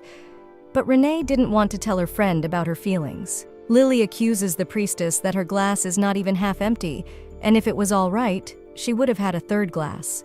Lily checks that her friend doesn't have a fever. But what happened then? Renee smiled, because her friend had been worried and concerned about her all this time. Renee reassured her that she was fine because her friend had treated her after the accident. Lily smiled, looking at her friend. Renee felt that she should put a little of her share in maintaining a good atmosphere. The heroine thought that she could make a joke on the guy from the main temple and give him the bread he wanted. But inside herself, Renee realized that her mood was not improved one bit. Renee wanted to be alone, so she told Lily not to worry as long as she took a little walk. They had been friends for 10 years, and it was strange why Lily didn't realize that Renee just wanted to be alone. She tried not to think about losing her comrade, but it's hard to forget about it in such a short time. Lily understood Renee's thoughts, though, so she just agreed. The girls smiled at each other, but the tone of Lily's voice alerted the protagonist. There was understanding in that voice, but also a sense of guilt. The protagonist went to the nearest forest to get some rest from the noise. But only the girl had to rejoice in the solitude, as immediately she was interrupted by someone's voice. Renee turns to the paladin. She wonders when that calm voice became so familiar. The man follows in the priestess's footsteps and asks, "Was the novice admiring the moon?" The priestess had no intention of enjoying the moon alone, but she can't deny that the moon is beautiful today. Renee says that this place is like a tourist attraction, and if it weren't for the war, this forest would be a tourist attraction. Talking to the commander has lifted the heroine's spirits. Elvin confesses that he too likes this secret place they find themselves in. The commander offers the priestess to take a walk together if they are alone in this forest. But after half an hour, Renee feels tense because the commander hasn't said anything during the walk. Soon, the paladin asks the novice, did the food come to her dislike? The girl explains that the food was delicious, and that is not the reason why she is sad. The hero suspects that perhaps the priestess is in a bad mood because of the noise that the warriors created in the squad. But Renee is even on the contrary happy that the warriors can rest. Then the paladin suspects that she might be alarmed by the too cold weather. But he is wrong, because the weather is warm enough now. The heroine is amused to see Paladin trying to guess the real reason for her sadness. The healer is also amazed by the handsome and divine face of their commander. Maybe it is because of the man's beauty that she finds it hard to say her wishes out loud every time. Renee sadly decides to confess that she wishes to return to the temple, and though it sounds childish, she just wants the war to end quickly. The priestess recalls that when she was offered to go to war, she immediately refused, but 3,000,000 gold pieces could make all the girls' dreams come true. When Renee fell asleep every time in the camp, she realized that among the wounded there were often dead, and this war was bloody. Also, Renee herself was on the verge of life and death, and no one can promise her that this will not happen again. She could have saved the life of the mercenary and her comrade, but she was too scared. The divine forces see how the priests live in this world, so Renee's powers grow weaker each time. After cases where she doesn't save people's lives, it especially hits her abilities. As the war goes on, Renee has a chance of losing a lot of her abilities. so she may not be able to save any of the wounded. Elvin probably thinks Renee is pathetic for thinking that. But still, coming to this place and fulfilling the role of a priestess was Renee's decision. But she can't be the next to die. The heroine is afraid that if she stays in this war for a long time, her mental health will start to deteriorate and no amount of money will save her head. Elwin sadly says that he will do everything in his power to end the war as quickly as possible so that Renee will see as few horrible things as possible. The hero gives his word to the priestess, and the protagonist cannot understand if those feelings inside her are the same feelings that arise in the young lady to whom the knight gives his oath. Renee's imagination painted a scene where she, in beautiful jewelry and ball gown, takes the oath of the young prince. After the commander's calm words, the heroine felt much better and even laughed. The priestess's laughter was supported by the paladin's smile. How can one not feel better when such a handsome man is trying so hard for her well-being? Elvin suggested that Renee should go with him to the others, because from tomorrow they would continue their climb up the mountain, so their rest would soon come to an end. Before leaving, Renee wants to check something with the commander. She openly asks if it is true that he wants to improve Renee's condition. Elvin smilingly answers the priestess that of course he will do everything he can for the novice. Renee smiles demurely and guesses something, because probably then her divine power will be more effective if Elvin improves her mental state. Suddenly the commander's smile disappeared, and the moonlight no longer brought those beautiful romantic shadows. Now the commander's face looked pragmatic and serious, as if he was showing his real personality for a moment. Renee had long ago figured it out, that the chief paladin's smile is incredibly beautiful and just as fake. The heroine explains her hunches that only repeated the words that she heard from the commander-in-chief. After all, earlier the paladin told the girl that healing requires a lot of sincerity from the priest, and if even a little bit of doubt, it will be possible to use only part of the abilities, because of which a person may not survive. Renee thought that the commander's attention might be drawn to her because of the great source of spirituality, and because the girl was inexperienced in military campaigns, she might run out of strategic reserve. She assumed that all the commander's courtesy was for the safety of the personnel, but not to directly reassure the girl who had fallen for the nice smiles and pleasantries. The commander sadly asked the priestess, if it's true, wouldn't she be disappointed to learn the truth? But Renee didn't answer directly and asked back, should she be offended and upset? Renee pragmatically notes that Elvin is a paladin commander and a hero of the empire called the Light of the People, and how can she be disappointed that he is more concerned about her divine power than her feelings? Renee would be more shocked if the commander truly fell in love with her, or was just interested and kind for no reason. Elwin's great responsibility makes him worry about the most valuable healer, so Renee can't think badly of the man who helps her only for his own benefit. Also, whatever the real reason, Elwin kept Renee company, and it was a good outing. Elvin clenched his teeth, and Renee can't understand why his facial expression changed so drastically. The heroine didn't want to be sincere with this man, but still, his facial expression made the girl admit that she was pleased to know that Mr. Commander of the Paladins cared for her. The heroine assumes that whatever the answer, her heart will not let her sleep after saying those words to the man she secretly loves. But Elwin wonders why Renee is not angry with him if he deceived the girl. Renee thought, looking at the calm and pragmatic face of the man who manipulated her feelings. The heroine surprises the commander by saying that she will not be harmed by the deception that the man has been building all this time. The priestess realizes that she has a benefit in any case, because such a tall, handsome, and also rich, and a guy with a very high status in the empire tries to calm her down and also walks with her in the evenings. Also, from the very beginning, he confesses his true purpose to the girl, though secretly. Renee recalls from his world the good thinker Immanuel Kant, who said that a person should be treated as a goal and not as a means to achieve it. But even if Renee is the means and not the end, she is not angry. Elwin reflects on the wise words of a thinker from the heroine's world. Renee now ponders what is now on the commander's mind. Perhaps he was struck by the girl's attitude to the situation, or perhaps he was surprised by Kant's philosophical thoughts. But nevertheless, Renee could not help noticing that if one were to take as a basis the way Elvin was thinking, such a statue could be called as God in contemplation. The priestess watched the commander's thought process carefully to capture it in her mind. Elvin asks the heroine what happened, and the girl bluntly. Without a doubt, she replies that the guy is incredibly handsome. The paladin is not surprised and wonders if Renee feels better looking at him.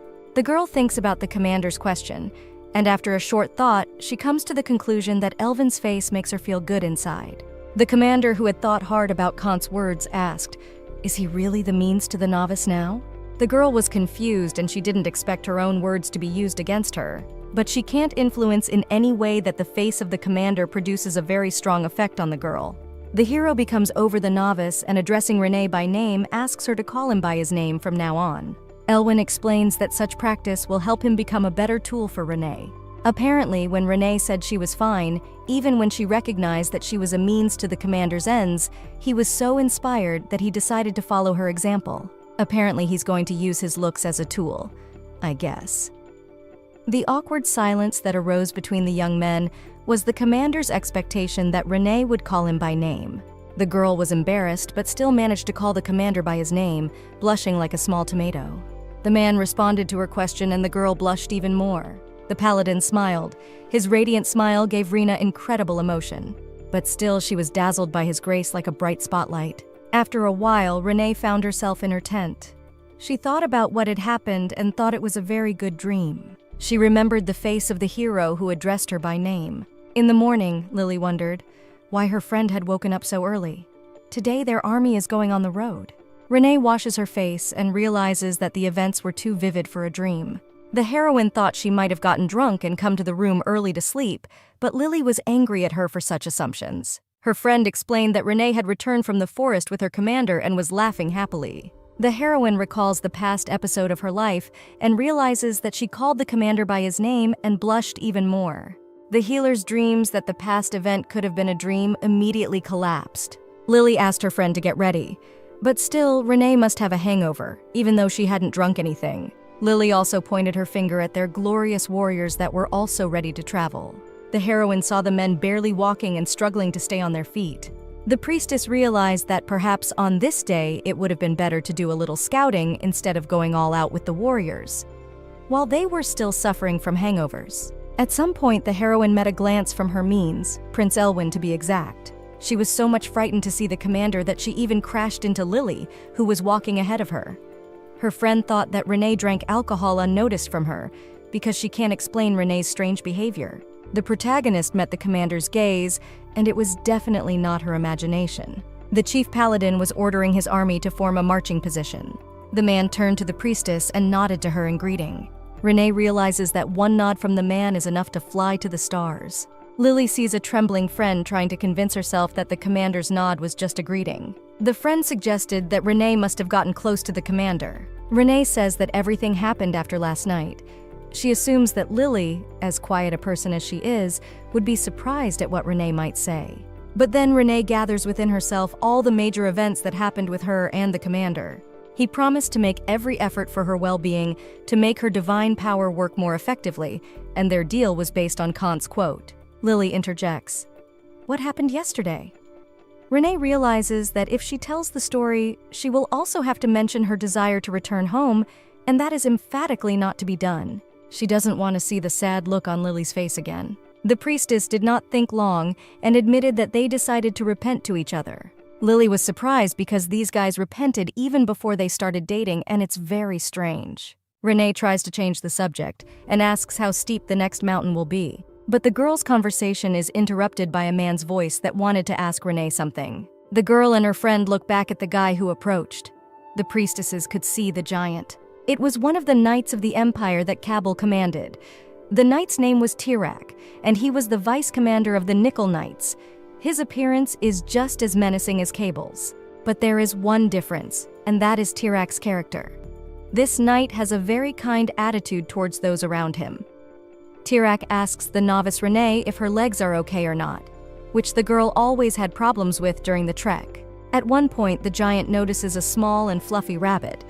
One of the knights asks if Tirak doesn't want to cook this tasty critter. But Tirak immediately becomes angry and frowns and asks the knight if she would like the giant to cook it.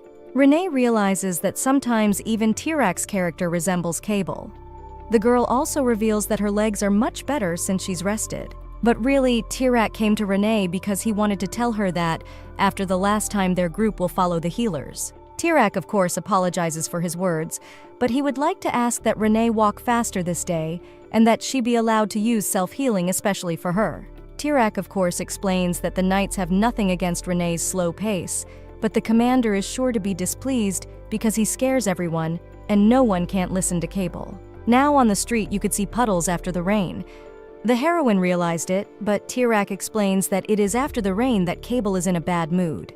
The priestess is frightened, and she can't understand how she could forget that during and after the rain, the Duke's mood deteriorates sharply. Tirak explains that even though the commander is in a bad mood today, it doesn't mean that he would kill someone. At that moment, the captain of the Imperial Knights, Cable, appears behind the knight. The Grim Reaper walks up close to his subordinate, asking what he is here talking about from the priestess. Into this world, the giant that frightened everyone with his appearance trembled with fear. Renee could only wish her acquaintance only good luck in dealing with the commander. Cable says there's no reason to waste time and energy on unnecessary talk. The commander leads away his subordinate, who could only agree. Renee sees Cable's grim face and has doubts about whether the commander of the Imperial Knights is human. The heroine thought that more than 10 days had passed, and perhaps the Black Reaper had not slept during that time. She suspects that if the situation continues to escalate, someone may suffer at the hands of the Reaper because the war is unlikely to last long. The priestess also suspects that she may be the first to die. She's going too slowly. Among all the priests, Renee was the last to go, and the knights who understood the mood of their commander were frightened by her slow pace. The girl walked forward, but her legs were shaking and she was struggling. Renee could feel the tension building in the air.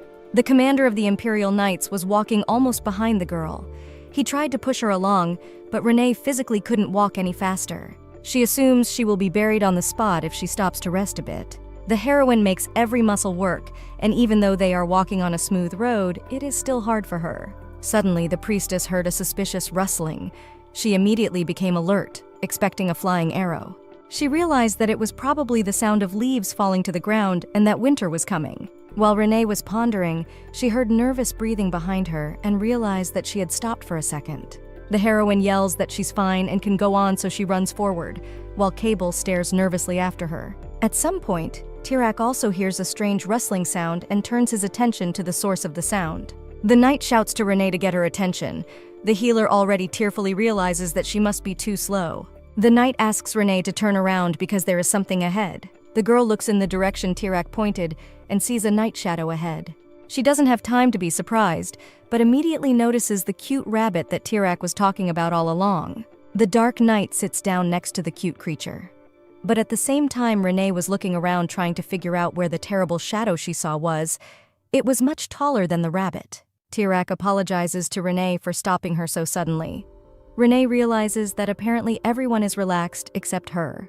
The Nickel Knights are considered the best in the Empire, but Cable is clearly unhappy with the way Tirak is distracted by all sorts of rabbits. The healer also imagines that if someone attacks them, Cable will immediately use his anger and destroy all enemies in one blow. He will be able to protect the girl as he did last time, and she remembers the gentle touch of his black hands.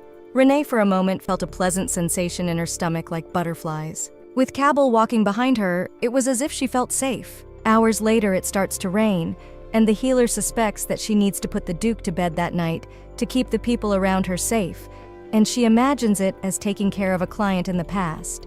The heroine wants to save the knight's entourage from his own wrath. During the time the guys were walking, Renee never managed to socialize with Cable. But even without that, she had an idea where the commander might be. The night Cable interrogated her, probably from insomnia. Poor man was out all night. If Cable can't sleep, he'll probably be on watch and monitoring the camp. Renee knew she could find him at his post. The girl said hello to her old acquaintance. As expected, Cable didn't even say hello to her. He's very predictable. Cable is surprised and asks why Renee came to see him. While the Duke was thinking about the question, Renee even managed to dry some of her clothes. She says that apparently Cable can't sleep when it rains, so the priestess thought she could help their commander. The healer asks if he can let her magic be used to do whatever they were doing in the small temple. But the knight didn't want to accept the help of the lady priestess, even if Renee didn't demand money for it. Cable explains that he called off duty so he can't sleep. Renee says that in that case she will stay on duty. The Duke stared at his interlocutor.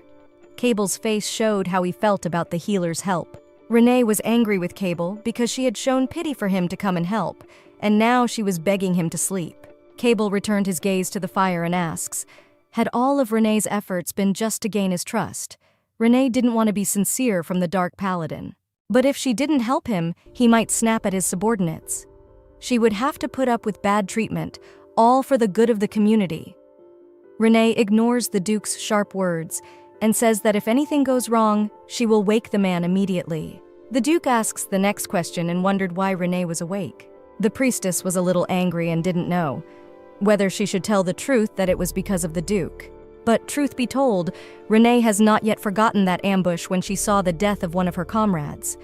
She has already confessed it to Elwyn, who pragmatically used her. Renee hoped Cabell wouldn't think she was crying to him like a little child. But seeing the look on the captain's face, the girl realized that he didn't seem like he was going to mock her. The healer sits down next to the warrior and assumes that if he is silent, it is a sign of agreement. The priestess also realizes that the tent may be too noisy and may need to lower the cloth. But the Duke admits that as long as the priestess remains silent, he is fine with it. The knight's straightforwardness surprised the priestess, but she suppressed the anger within her. The healer also asked how much Cabell was going to sleep, and the Duke admitted that he would not mind at least an hour of restful sleep. The girl smiled and realized that he was only pretending not to want sleep.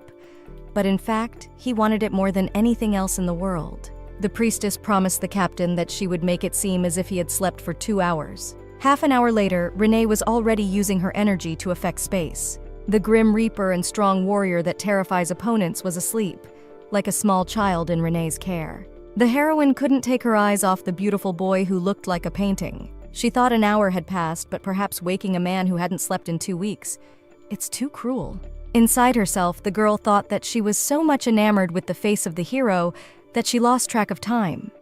The heroine felt a cold wind that spoke of approaching winter. She realizes that at the entrance to the tent there were towels and a blanket, and perhaps she would use these blankets to cover the Duke. She wouldn't want the man to get sick. But as she moved her foot toward the exit, she heard the creaking of the wooden scaffolding. The heroine remembers that the Duke woke up even from the rustling of the pages. But luckily her creak didn't wake him up, and now she has a new task, and that is to think of a way to cover the man with something warm so that he doesn't get sick without waking him up. The heroine thinks of ways, and the first thing that came to her mind was to use her divine power. When the girl did use her power, she was able to successfully go outside and get a cloak. She wanted to cover Cable, but it was too big for the blanket the girl had brought.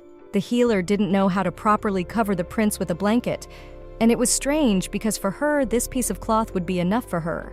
The man's broad shoulders made it difficult for the priestess, who worried about his health. Renee leaned so close to the Duke that she didn't even realize she had woken the man. Their gazes met, and Renee was startled. Their noses were practically touching. Renee wondered what the Duke she had inadvertently woken up would do to her. The girl's heart was pounding fast, and she was running through in her head many options of how to get out of the ridiculous situation. But leaning slightly away from the knight, she notices his gaze. The man was not angry at all, but even upset. His eyes did not express aggression, but more fatigue. The healer could inadvertently fall in love with this sleepy, handsome man. Immediately, the heroine lost all her prepared phrases. She stammered and began to explain that it was quite chilly outside and wanted to cover the Lord so that he would not catch cold.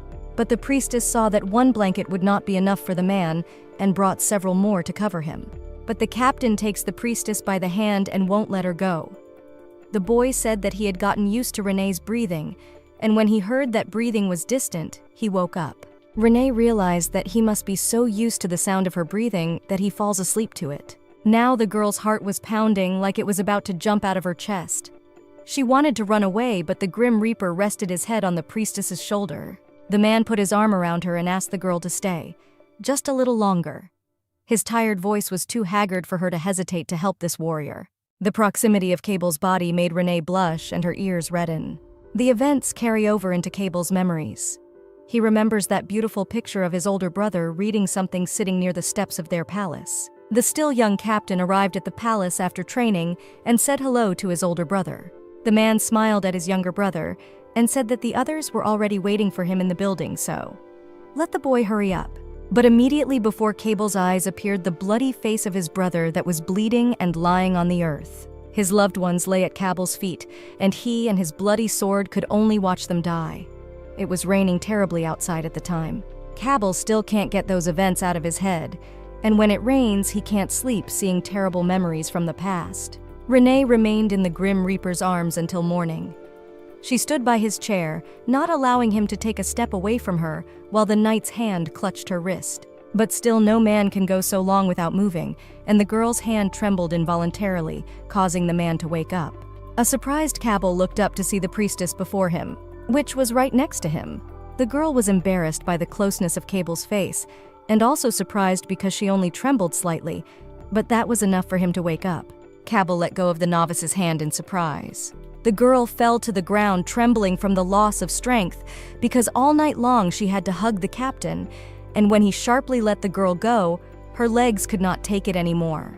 Cabell turns to the novice and apologizes in the same husky but kind voice she heard last night when the captain asked her to stay. Cabell rises and, looking down at the occupant, wanted to thank her for last night's act. But Renee wouldn't let the Black Paladin speak, and embarrassed immediately ran off in an unknown direction. She could not understand what happens to her heart when she hears this hoarse and pleasant voice. After the incident, the heroine was worried that she woke up the tired captain, but it was with her help that she managed to get at least a little sleep for him that night. She also seemed to hear the words of gratitude, but because of the fright, she ran away without even talking to the captain. Lily approached her friend to talk about the upcoming exploration. But to Renee's surprise, it was the Nickel Knights who were going on the scouting trip. According to the rules, priests must escort the warriors to the scouting, and Renee will have to see out the captain. On the one hand, the priestess wanted to check the condition of her patient, but on the other hand, she was afraid of the anger of the man she woke up.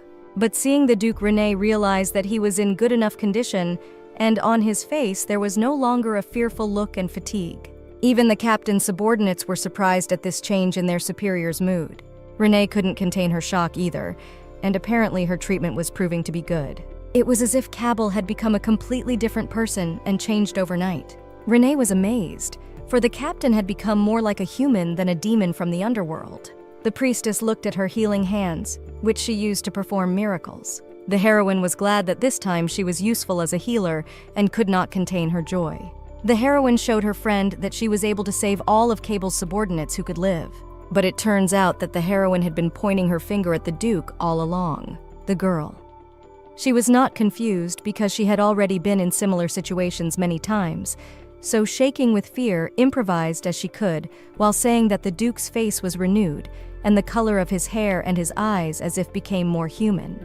Lily assumed that her friend had gone crazy from lack of sleep, but the heroine asked Rita to play along to save their lives. Renee might even be hanged and executed as a man who insulted an aristocrat, but to her surprise, Mr. Captain just turned away. Cabell was indeed a different man today.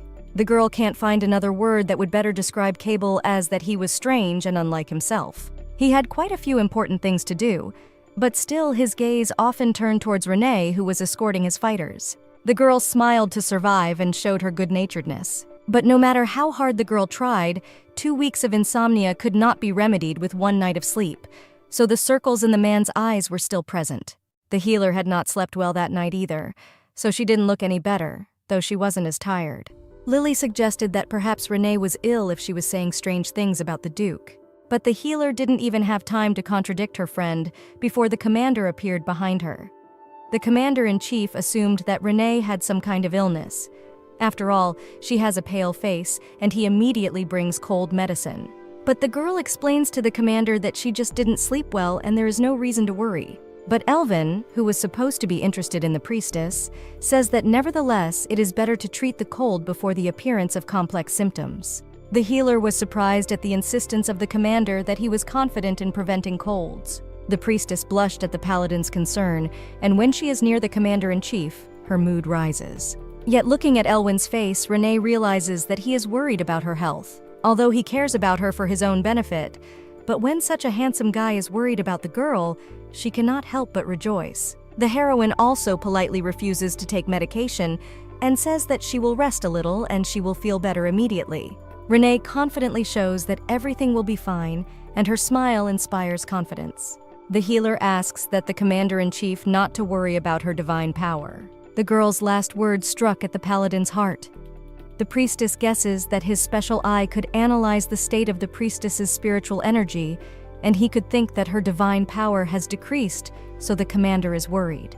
The heroine assures the commander-in-chief that she will recover quickly and she doesn't need any medicine. But the expression on the man's face showed that the situation with the girl's spiritual energy is deplorable if he is so upset.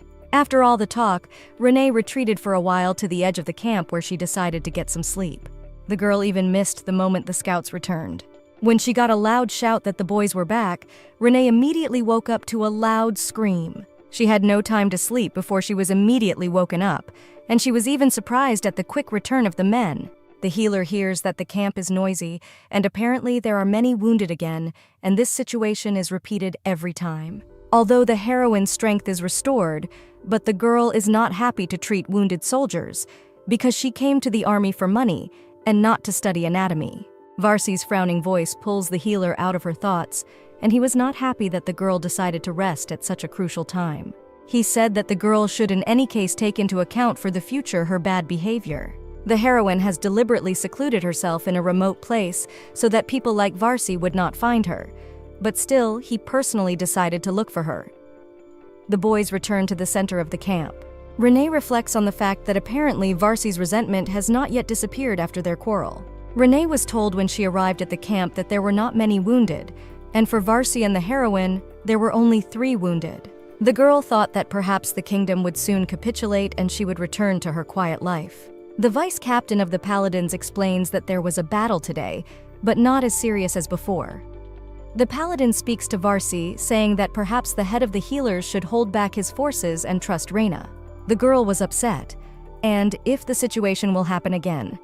Last time, Elwyn made a rational decision, but even so, he apologized. But this time, Renee does not understand why she should treat the wounded. The heroine gave her seat to the priest Varsi, and he smiled. The healer said that she felt bad and let him take care of healing people. The girl realized that after the conflict, the number of wounded had increased, and the disputes between the ministers had stopped. But she should not relax, because such situations could reignite the conflict. She realizes that if the injuries were serious, the guys called her because of the great amount of spiritual energy that Varsi did not possess. The healer is ashamed that she is doing Varsi a disservice by taking away his glory, but there is nothing she can do about it because her abilities were naturally great. The priestess realized she had to change and stop slowing down other people. The heroine realized that she had to stop paying attention to nothing, but immediately her mind was filled with worry about the future wounded and the people no one could help. Renee realized that as time went on, her feelings for people became weaker. She reacted normally to the deaths, less and less disgusted by the war. The realization of all the changes in her mind made her feel sorrow. She was inexorably transforming into her new self, and the war was changing her thinking. For the next few days, Renee fulfilled her role as a priestess. She healed the wounds of the soldiers, and even in those moments when she was a little preoccupied with her thoughts and didn't pay attention to the fact that her bandages might be too tight. The healer convinced Gardiel that he was exaggerating his pain. The girl realized that they would be on the front lines for another 2 months, unless there was trouble, in which case they would still be able to encounter enemy units and would have to treat the wounded. Gardiel saw the mood of the priestess and tried to cheer her up, and said that the kingdom was able to surprise the soldiers of the empire in the first times, but now they are ready for surprise ambushes and are much better able to cope with their soldiers. To Renee, the words of a common warrior were unconvincing. She realized that the only way to save lives and reduce the number of previously wounded was to end the war as soon as possible. To the girl's horror, she had gotten used to the reality of war, just like the rest of the warriors used to losing people they knew. Everyone had already forgotten the slain mercenary, but the girl was no exception. Renee also wanted to address Gardiel and said that he could stop taking all the blows of the attackers on his chest. Gardiel, who had a strange ability to sense people's moods and thoughts, immediately realized why Renee was sad. He says that the girl should also stop blaming herself, and the death of the mercenary struck them all. The young warrior explains that the guy's death was without glory, and in the books of the Empire there won't be even a small note about his name. But if such an important person like the priest will remember him, it will be already wonderful. Gardiel also admitted that the purpose of the war was to annex the kingdom to the Empire. From the beginning, it was just a symbolic campaign. After the conversation from Gardiel, a few days passed. Their small army was advancing in the mountains, and Renee slept poorly because of the ambush in which she lost her mate. To this day, she couldn't forget what had happened.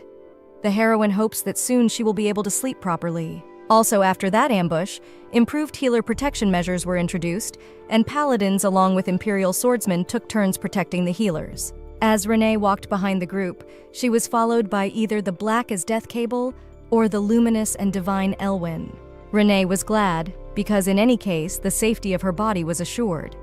And if she looked at the beautiful Commander-in-Chief, she would also provide herself with a burst of strength. But the heroine was too relaxed and at some point lost her balance, so she fell. The Commander-in-Chief only had time to reach out his hand towards the girl, but it turned out that her friend had saved her. Lily unhappily comments on the situation, saying that the years go by and Renee continues to fly in the clouds. The girl also apologized to the Commander-in-Chief for delaying their group with her awkward fall. Elvin smiled at the healer and shows that everything is fine. His smile is a balm to the healer's tortured soul. But in the hours that followed, the Commander-in-Chief behaved very aloof. His radiant face expressed no positive emotion. Renee worried that perhaps after their last conversation, her divine power had not yet recovered and that the commander might be worried. The healer thought that her divine power would recover quickly, but from the commander's reaction, she could understand that his eye was analyzing the girl, and most likely he saw that her divine power had not recovered completely. The heroine realizes that apparently emotions are affecting the amount of divine power, and she was paying too little attention to her condition. Now every day of her life is gloomy, but there was a time when she felt peaceful. The healer realizes that she must change. If the awkwardness between her and the commander continues, she may become depressed.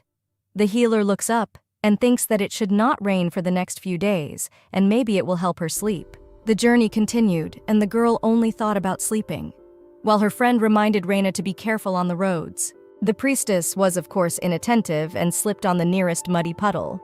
The healer hoped that someone would rescue her, and she thought that Lily and her romantic atmosphere would appear in her eyes again. But this time, Renee was in the arms of the handsome Commander-in-Chief who was right next to her. His gloved hands gripped the girl tightly. She felt that this was a very awkward situation, so she immediately jumped away from the paladin who saved her from falling. The man said that he could lead the priestess under his arm until they arrived at the camp. But the girl saw that the commander was very upset, and she tried to convince him that everything was fine and she could handle it. But the heaviness in her heart increased every day when she saw that disappointed face. The Commander-in-Chief explains to the girl that the messenger who came to them has explained that it is still an hour to go to the camp. It's still an hour away. To help the weak healer, the paladin will walk behind her to cover her from falling. The girl agreed, but inside she was disappointed, because although the Commander-in-Chief had a bright smile, he was pretending inside. After a few minutes, the commander came up with an interesting tactic and ordered his warriors to go forward while he covered the weak healer behind the column.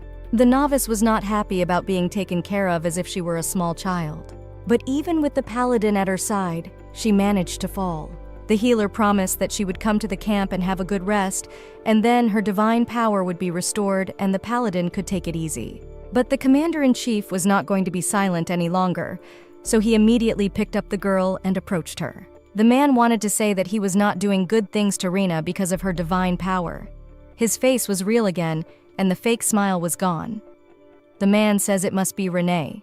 Wouldn't believe him. The healer didn't even realize she might have been wrong in her assumptions about divine power. The hero smiled, and this time that smile was true. He didn't want to explain the reason for his concern to the girl anymore, thinking that Renee would understand it all by herself. After a short conversation, the boys set off again and followed their temporary camp. The paladin said that they were almost there and looked softly at his companion, which even made the girl blush. The healer wondered, is the Commander-in-Chief not deceiving her? And then she would like to know what the reason for his concern for her is. The heroine recalls that some scientists from her world said that it would take 21 days to form a habit, and another colleague's partner said that it would take about 66 days. Which was quite different from the first hypothesis. Personally, Renee is sure in the first variant of the scientist, because during the time spent in the hike, she got used to the meager food and cold climate of the mountains. Renee spent already 2 months being a healer in the military camp of the Imperial troops. Suddenly, the healer Varsi comes to her and offers to drink some hot tea, because the nights are cold now because of the approaching winter. Varsi also wanted to tell her that healers must heal other people and that the effect of self-healing is insignificant because divine power comes from sacrifice and selflessness. Renee suggested that in that case she should only heal herself in emergencies, and Varsi was glad that the girl had finally memorized his lessons. The girl had never been friends with Varsi before, so she did not understand why the priest paid such close attention to her, but she did not refuse. After a few days in the temporary camp, the healer was checking the provisions. The girl heard a familiar voice behind her, and it was the familiar knight Tirak. He was frightened to see Renee because he didn't expect his favorite healer to be so tired. Looking at the girl, he could tell that she needed a good night's sleep. The healer waved away the annoying knight who wanted to help her because her insomnia was not cured. Tirak also says that he really came to Renee because the commander wanted to deliver something. He shows a vial of insomnia pills. Renee wonders if Cable cares for her that much. The healer also noticed that there were strange whispers in the camp. It was as if the people suspected something wrong in the forest around them. The camp had been too peaceful lately, and with the exception of one death, there had been no more bad incidents. Renee also realized that things looked very strange, and it looked like the royal troops wanted to create a major ambush and were gathering forces. The healer is worried that people react calmly to the deaths of their comrades and are only happy that these deaths were few. Also, the girl had recovered well recently, so she was ready to receive clients when they came. The heroine thought that the best solution would be to go directly to the center of the camp and find out something about the news that is known to the warriors, but came across a paladin and an imperial knight that were fighting among themselves. The healer realized that she had chosen the wrong moment to ask about the events that had taken place on the recon. The priestess realized that the best thing to do was to change the subject and said that she would like to take a few flasks of medicine to help the people in the camp as the warriors had appeared. They saw the healers exhausted and tried to heal themselves, causing only harm to the overall condition of the troops. The girl had always learned that if people much more important than her were fighting, it was best to stay out of the way.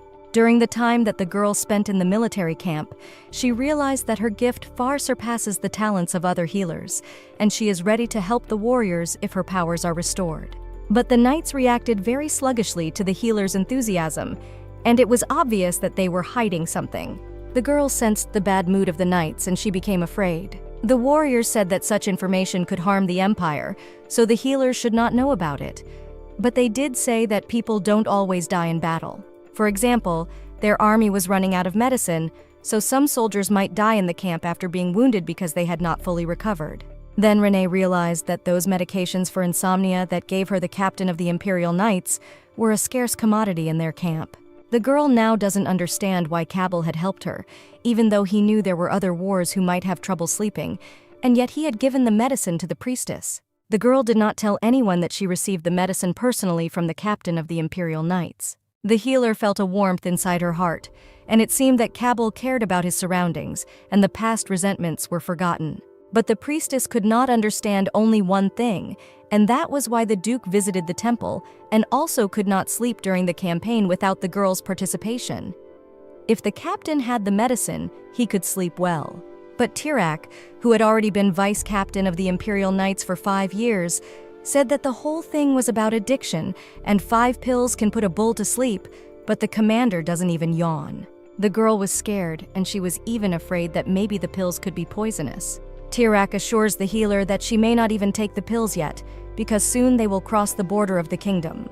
Tirak explains that the kingdom is at war because of economic hardship, and most likely their warriors are now very tired and have little food to eat, and unlike the imperial warriors, they have no estates nearby to rest in. Perhaps now the king's diplomats are actively trying to find help in other nations, but many are afraid to oppose the empire because its power is superior to even a few kingdoms like their opponent. To make a long story short, Tirak would like Renee not to worry so that they can end the war soon. But the healer suffers from insomnia not because of the fear of a long war or fighting against enemies. 10 days ago during the recent rain, there was an accident, a rare occurrence, but still the soldier fell off a cliff and died. But as much as the girl tried to let go of those troubling thoughts, she didn't feel sleepy. It was because of a strange sensation that appeared after nightfall. But when the first rays of sunshine came, the fear receded, and Renee went back to her usual duties as a healer. She thought that maybe she had PTSD. If the medication helped, she could keep the disease at bay for a while. The healer thinks that if their army succeeds in capturing the capital, then maybe in 2 months or even sooner, they will return home, and then the girl will see the sweet faces of the temple novices again. The priestess will live and fight for her dream and a quiet life. The girl would not give up. The healer looked at the night sky and at the yellow stars that seemed to be approaching her. Suddenly, she realized the terrible truth and realized that it wasn't the stars that were actually glowing in the dark. The girl realized that the enemy's fiery arrows were flying towards their camp. At one moment, the healer lost all hope because their camp was on fire. Tirak, with whom Renee had been talking recently, appeared nearby and covered her from the new arrows. Renee realized that this mountain was the last frontier for the defenders of the kingdom, and they would not allow the Empire to enter their territory, so they had been preparing an attack all this time. The low number of surprise attacks was due to the fact that all the units were gathering for one strike to replace all the knights of the Empire in the trap. The healer runs away together with Tirak in order to save herself. But suddenly, she casts her gaze towards the tent where she lived together with Lily. Her friend was confused and was coming out of the blazing tent. At any moment, the awning could collapse, but Lily was more concerned with where Renee was now to help her. The protagonist held out her hands towards her friend and asked for the girl to leave. Lily thought that Renee was inside the tent, so she didn't go far away, and when she saw Renee, she relaxed. Suddenly, the tent couldn't withstand the onslaught of fire and collapsed with the awning falling toward Lily. The heroine saw her friend disappear under the blazing structure and tried to help, but Tirak did not let go, and with his strong hands restrained the healer from approaching the fire. The healer could not believe that she had lost her friend and rushed to her. It turned out that Lily was alive and was able to get out from under the rubble of the tent. The protagonist thanked the gods that they gave her hope and her friend survived. Gardiel appeared near Lily and asked the temple attendant to leave the dangerous place quickly, but the girl ordered the paladin to be silent and asked him to move the tent rubble and help the wounded. The heroine realized that Lily was right, and now the healer had a good chance to save those wounded who might die before the battle was over. The priestess noticed one wounded fighter who might die from blood loss. His wound is serious. She remembers the death of the mercenary, and if she had immediately given him medical attention, then maybe the guy would have survived. But Tirak has become abruptly rude and says he won't let Renee go and she must be the first to safety. But the healer has to cure the fighter, so she doesn't agree because of the dark night. Every sleepless night, the heroine pondered that perhaps her quick help could save the mercenary's life. She thought that running away from danger was the right thing to do, but still her conscience tormented her. The girl realizes that no matter how good a healer she is, she can't resurrect a dead man, and while the knight's body is still alive, she can save him. She realizes that she must save the knight right now, or the darkness will consume her and her divine power will be gone. In that case, her condition will worsen. But the girl has no time to react before an arrow passes near her face. Tirak asks the girl to get behind him, because now they are surrounded by enemy knights and need to be on guard. Renee also heard the sounds of the wounded screaming in pain and turned towards the other healers. That were also running after them. The healer realized that the arrows that had passed her had hit 2 priests from the Grand Temple. The girl had never noticed enemies attacking healers before, but if this is the case, then Tirak will have to not only fight, but also protect the wounded. But there was still the possibility of arrows hitting her partners, and if she ordered Tirak to guard the healers, he might get hurt. So it's best to keep quiet. Tirak yells for Renee to run away now and he will cover her escape. The girl has no choice, except to run away while Tirak takes out the enemies. It turns out that the enemies were much weaker than the Empire's warriors. As soon as reinforcements arrive, all the enemies will be destroyed. But one of the archers is aiming for Tirak. The man thought the arrow was headed in his direction, but unfortunately, it missed him. The knight realized that the archer must have been aiming at Renee, who was fleeing. The man turns around to do something to help, but his speed is too slow. The kingdom's soldiers are too desperate to kill the clerics. Meanwhile, the arrow wounds the protagonist's leg, but it flies off to the side. The healer realizes she's in pain, but if she doesn't run away, she'll die from the archer's next arrow. Before the priestess can see the new threat, a warrior emerges from the bushes. She can hardly stand up to an armed man, so she looks at the soldier of the kingdom with horror. At this time, Tirak realizes that the enemy is too far away, and he does not have time to run up and save the novice. The girl realizes that now is not the time to think, and it is necessary to save her life, so she tries to dodge the swordsman's blow. The girl falls to the ground and bends over. At that moment, Tirak was already there, took advantage of the girl's maneuver and attacked the enemy. The bloody body of the knight flies aside. Tirak asks Renee if she's okay.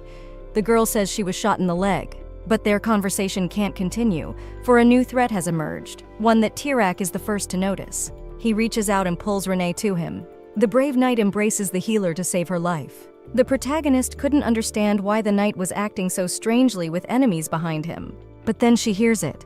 Arrows plunging into the swordsman's flesh. A bloody cough comes out of Tirak's mouth. The healer looked at the back of her protector. As expected, there were plumage arrows that had almost completely entered the body. But the deputy captain of the Imperial Knights does not give up and attacks the emerging enemies, destroying them with a single blow.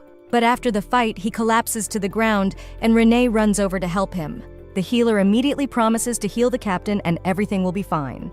Renee has always treated warriors in prepared places before, but now she doesn't even have time to analyze Tirak's body to see which of his wounds are fatal and which need to be healed first. Suddenly, the healer heard the stomping of feet behind her and realized that Tirak had not had time to deal with all his opponents. The girl was preparing for death because she could not resist the enemy knights. But in an instant, the space around the priestess darkened and purple sparks appeared. The battlefield exploded with the purple color of the Dark Paladin's techniques. From the explosion of energy, the Blood Reaper and captain of the Imperial Knights by rank appeared. He had come to sow death among his enemies and was heading towards his opponents with a confident gait. The priestess only had time to look back before the silhouette of the Blood Reaper swept past her. All the enemies that surrounded Renee were dead or had fled. The second squad from the kingdom could not believe that the Blood Reaper was also present on the battlefield. Cable looked at the enemies with his demonic eyes while destroying them by the dozens. One of the attacking knights shouted to his brothers to retreat, for they would not do well against the Reaper. Renee. Now she finally understood why Cable was called the Blood Reaper, for he was a killing machine. When the captain of the Imperial Knights left, the healer was not yet safe and was still in the war zone. Meanwhile, Cable was skillfully fending off the arrows that were flying towards the remaining healers. The paladins had also returned to the camp, and Elwyn commanded his warrior to help the wounded. Renee realized that she had to heal Tirak while he still had life force. The girl hopes that she has been dubbed a messenger of God for a reason, and she puts her hands on Tirak's horrific wounds. The healer must do her best to save her friend and partner, but she fears she will fail, for too many arrows have struck Tirak to protect her. The priestess tried to calm herself down in order to increase the effect of her spells. But unfortunately, the blood from Tirak's body kept pouring out, and Renee could not use her divine powers to the fullest. Towards the girl looked Elvin, who was startled by what he saw. The healer looked at her bloody hands and could not believe that the divine power was not working. The priestess resorted to prayer and asked God to help her at least once. Renee was shocked that Tirak was conscious at all.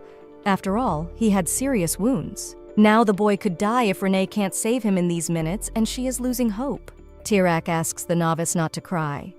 He confesses to the girl that it was his fault and he made the decision, so it's okay.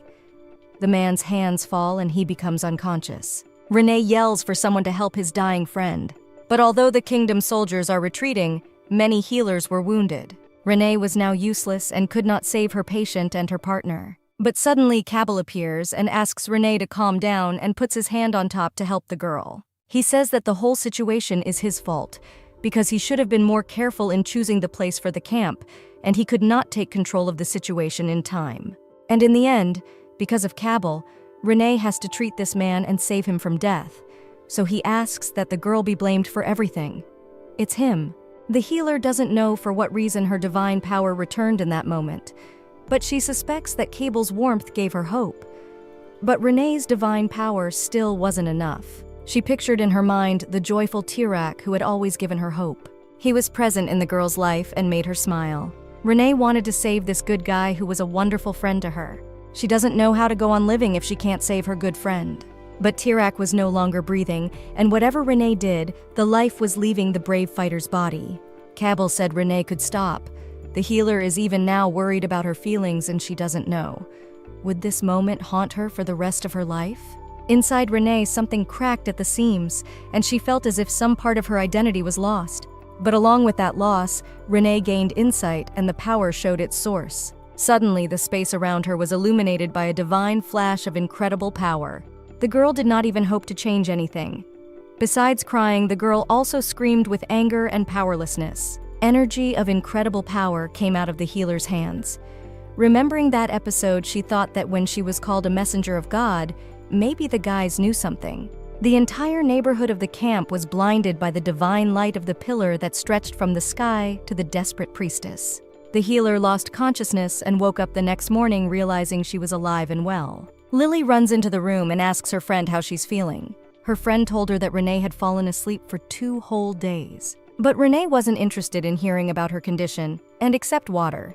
She wanted to know how Tirak was. Lily realized that apparently Renee, after waking up, wanted to know only about him. The friend sat down next to Renee and inquired, wouldn't she want to know why she had slept all these 2 days? But she didn't wait long and told her that her friend was fine and she was able to save Tirak after all. When she heard that God had made it possible to save her friend, the healer thanked him for hearing her prayers. Lily said that Renee had shown a true divine miracle. She remembered exactly that it was raining, but suddenly the clouds disappeared and a soft spring wind began to blow from somewhere. The people in the camp felt their wounds begin to disappear before their eyes and healed. The heroine was surprised. Could her spell have healed all the people in the camp? Lily said it wasn't just in the camp. In fact, the enemies that were in the neighborhood also had their wounds healed. After such a great release of energy, Renee slept for 2 days. The priestess was surprised, and did she really use mass healing? Like the video games from her past universe. Lily says the most important thing is that her friend is okay, because she was scared when she saw the commander of the Imperial Knights carrying her in his arms. But now Renee must rest, and Lily must report on her friend's condition. The healer agreed from her friend and thanked her for explaining the whole situation. After Lily left, she decided not to stay in the camp and ran away to the camp. The heroine wants to see with her own eyes the condition of her patient, whom she miraculously saved, so she went in the direction of the healers. The girl said hello to Varsi, who controlled the situation in the camp. The man was frightened by Renee's sudden appearance. The priestess could not understand what was happening because it felt like Varsi saw a ghost. But the next moment, the healer was frightened by the behavior of Priest Varsi, who was always unfriendly to her. The man bowed politely to Renee and said that he was very happy to see the minister Renee. The heroine felt as if she were in the palace with such treatment. But Varsi tries to say that words alone are not enough to express gratitude, and the miracle that Renee has performed will always remain in everyone's memory. Varsi wishes Renee would forgive him for his past rudeness, for he had underestimated the priestess's skills. When people in the camp heard that the novice Renee woke up, they immediately ran to her so that the girl could see their healed wounds. Lily from the commander-in-chief shows up, and her friend was not happy that Renee ran away from the tent. Elvin, with his usual fake smile but still out of fatigue, asked that Renee walk with him. Lily was surprised that Renee had just woken up and the captain wanted to go for a walk with her, but Elwin convinced the healer that they would walk for a while and just talk. During the walk, the commander-in-chief told Renee that people from the moment of the girl's miracle only talk about the blessing, and she truly did the impossible. The priestess was embarrassed when Elvin spoke so flatteringly of her, but the man wasn't exaggerating at all. He was only telling the truth. If what had happened could not be called a miracle, then what was the word Renee had chosen for it? Some of the knights have begun to call her saint. The girl remembers being called a messenger of the gods, and it reminds her of the past. Elwin says that as soon as the war is over, they will return to the Empire and make a detailed analysis of everything that happened. But the girl admits that she is not a saint, because initially she was more concerned about the burden of responsibility that will fall on her shoulders after Tirak's death. The reason why her divine power did not appear at the crucial moment was probably because she put her own selfishness before the life of another person. The healer realizes that apparently such words disappoint the commander-in-chief. Apparently this conversation should be stopped, and Renee will promise that she will not stop trying for the good of their army. Elwin openly asked Renee that she had saved Tirak not because he was her goal, but because he was her means. It was because he was her means to an end when she told him so. So Renee's peace of mind was more important to her than the fighter's life. The commander-in-chief says that Renee blames herself for her selfishness, but in the end it was by doing so that she was able to save everyone in the camp, so he doesn't understand what part of her actions were wrong. The healer suddenly remembered the words she'd said to herself during that conversation under the moon. And for some reason, those long-forgotten words brought tears to the girl's eyes. The commander-in-chief showed his true personality and said that he would never be disappointed in Reina, and neither was she disappointed in him at that moment. He reached out his hand and picked up the girl's soft hair and touched her ear. Elvin also wanted to talk about a very important topic and surprised the healer by talking about his request because he wanted to hug the priestess. The man saw Renee's gloomy state and immediately started to justify that it was only as a support, and Renee wanted him to be honest with her.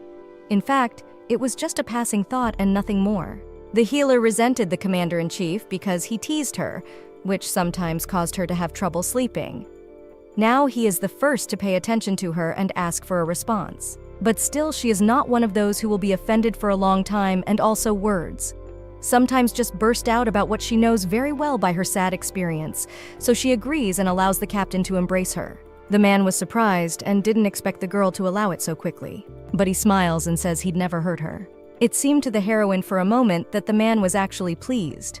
Could it be that Elvin sometimes smiled for more than just a disguise? The man's hands came closer to Renee, and he stroked her shoulder in a friendly manner. The girl realized that he was talking about such a hug, and she had already imagined that they would really hug, and she just thanked him for his concern. But Renee did not have time to react, as Paladin immediately moved her to him and pressed his whole body against her. At that moment, the girl's soul went to heaven. Now she could take advantage of the situation and pressed herself against the body of a handsome guy. Elvin turns to the novice and says that he is still not sure. Can her actions be called selfish while stroking her back? But if Renee suffers so much, then it is altruistic selfishness at its best. After the embrace with the commander-in-chief, the heroine was let near Tirak, and he was pleased that although Renee had healed everyone in the camp, she had healed him better than anyone else.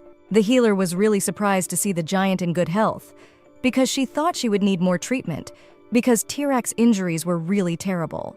The boy said that if Renee didn't believe in his full recovery, he could show her the places where the most terrible wounds had been inflicted. But Renee didn't want to see the fighter's naked body. Suddenly, Cable appears behind her and asks the giant not to abuse the poor priestess. The man is sweating from fear and says that he is guilty and got hot, so he apologizes. In an instant, the terrifying giant is as far away from Cable as possible, which scared him half to death. Cable, who has approached the heroine, notices that her hair has gotten shorter. Renee says that just during the fight, one of the arrows almost pierced her ear, but it was only a few strands of hair. But Cable says the girl is already very pretty, so don't worry about it. He just thought the girl would be upset and wanted to be supportive. The healer realizes that Cable really cares for her, because even in the moment of Tirak's danger, he held Renee's hand to heal her friend. She thanks Cable for everything he's done for her. But Renee wanted to tell him that she thinks she's being selfish. But Cable replies that if Renee only cared about herself, the divine power wouldn't have come to her. As much as the girl doesn't think her act is selfish or not, part of the blame lies with Cable, because he made Renee fulfill his selfish demand and she doesn't blame herself. The same goes for Tirak. The giant heard his name and immediately ran up to the boys. But Cable says that Tirak is alive now only because of Renee's selfishness. The heroine is frightened that Cable speaks in such a bad tone of voice. But Tirak still thinks he should thank Renee. After all, in the end, he capitalized on the girl's aspirations. Renee couldn't understand why she should be thanked, since what she did wasn't good in the first place. But Tirak says he is grateful to Renee for saving his life. He was worried when he was on the verge of death, and he heard that all their knights were successfully healed as well. Tirak orders that all the fighters thank Renee as best they can, and immediately the girl is startled by the general scream of the Imperial soldiers that greeted their new saint with glee. Tirak even tries to fall to his knees, but the heroine stops him in time not to embarrass her. One of Tirak's girlfriends asks the priestess to leave him on his knees, because now he has to stand like that for the rest of his life. All the commotion Tirak has caused has probably had a bad effect on Cable, and Renee looks at the captain. But he sighs indifferently, realizing that the people need to release some of their tension. The captain says he's grateful enough to the healer and it's time for dinner. There isn't much food left, and they should hurry up and get in line. The healer is also called to have the novice go with them towards the dining hall. The spring breeze was blowing in the middle of winter, and the smiles surrounding the priestess made her feel warm. Apparently, it was a truly magical moment created by the divine power the girl had unleashed 2 days ago. On the way to the dining room, Tirak told Renee that the first time he had met the captain, Cable had been a small child, and he had already joined the Knights. His first wife and first love had known Cable much longer than he had. When they return to the capital in honor of their victory, Tirak will have a great feast to introduce Renee to his family. But the girl was gloomy, and the giant's words did not comfort her. Tirak says that only thanks to Renee, he will return to his wife unharmed, so she must know the man who saved her husband. But Renee is more likely to faint at any moment because she has to go ahead of everyone else. After lunch, the boys set off. The people behind the girl said that the novice was the strongest and best to cheer her up. But still, 2 days of rest didn't help the girl to recover fully, though perhaps she is always so fragile and weak. Tirak, who was walking together with the heroine, and says that from their hill you can see the top, and behind it begins the territory of the kingdom, and then the fighting will move to another country. Renee realizes that means they are approaching the plain. The enemy troops ran away just towards the plain, tucking their tails when they saw the healer's miracle. After that incident, their soldiers are always on the lookout and scout the terrain much more carefully for guerrillas or enemy sleuths. But in all the time they've been on the march, they've never come across any soldiers of the kingdom. Renee doesn't know where the enemies have gone, but as long as Cable is walking in front of her, she's not in any danger, because she saw the Reaper in battle. Suddenly, Cable covers her with his body, and the healer is startled by the Duke's sudden movement. Immediately, he calms the girl and tells her to head back, apparently ahead of the army in the kingdom that was waiting for the Imperial soldiers on top of the mountain. The Black Paladins draw their swords and prepare to fight against the kingdom's swordsmen. But Renee notices that the opponents are completely unarmed. One of their messengers is heading towards Cable. A man holds out an object toward the captain of the Imperial Knights. It turns out to be a scroll, and Cable has to open it to see the messages from the kingdom. Renee and Tirak also wondered what the scroll said, so they got behind Cable to read the message. Briefly, the message said that a miraculous light had touched all the soldiers of the kingdom, and they were deeply touched by the gracious light that healed all without exception, and they regretted the mistakes they had made, and they would give up the lands of the empire, and their only wish was to become part of the great holy empire, where there are people who can create a divine miracle that illuminated the souls of the subjects of the kingdom. The royal general fell to his knees, and all his subordinates bowed their heads in prayer. They asked the imperial soldiers to grant them the opportunity to become members of their great empire. The paladins, as well as the imperial soldiers, raised their swords up and rejoiced in their victory. And so ended the Mountain War, in which Renee had taken her fate. Events continued in the kingdom where the victors celebrated their end of the campaign. Renee was unhappy that the king's soldiers started the war, because of which many people died. But still, the girl continued to drink a lot, and Lily noticed that apparently the greatest drinker of their temple was returning. But Renee was not afraid to drink alcohol, because she was glad that there would be no more wounded, and the next day they could all quickly return home with the help of a scroll to move. A scroll of displacement is a magical item that instantly transports people to a certain place, but it is very expensive. Elvin, who overheard Renee and Lily's conversation, explained that many scrolls were burned in the fire when the Knights of the Realm suddenly attacked them. But luckily, they had left some scrolls in the manor where they had stayed last time, and they would go there, rest for a day, and then they could go to the Empire. But Renee realized that now they were far away from the manor and the way there would not be easy. Elvin asked the priestess to be patient, just a little longer, because fortunately there would be no more wounded, and the energy of the healers would not be wasted. But the priestess was never used to walking.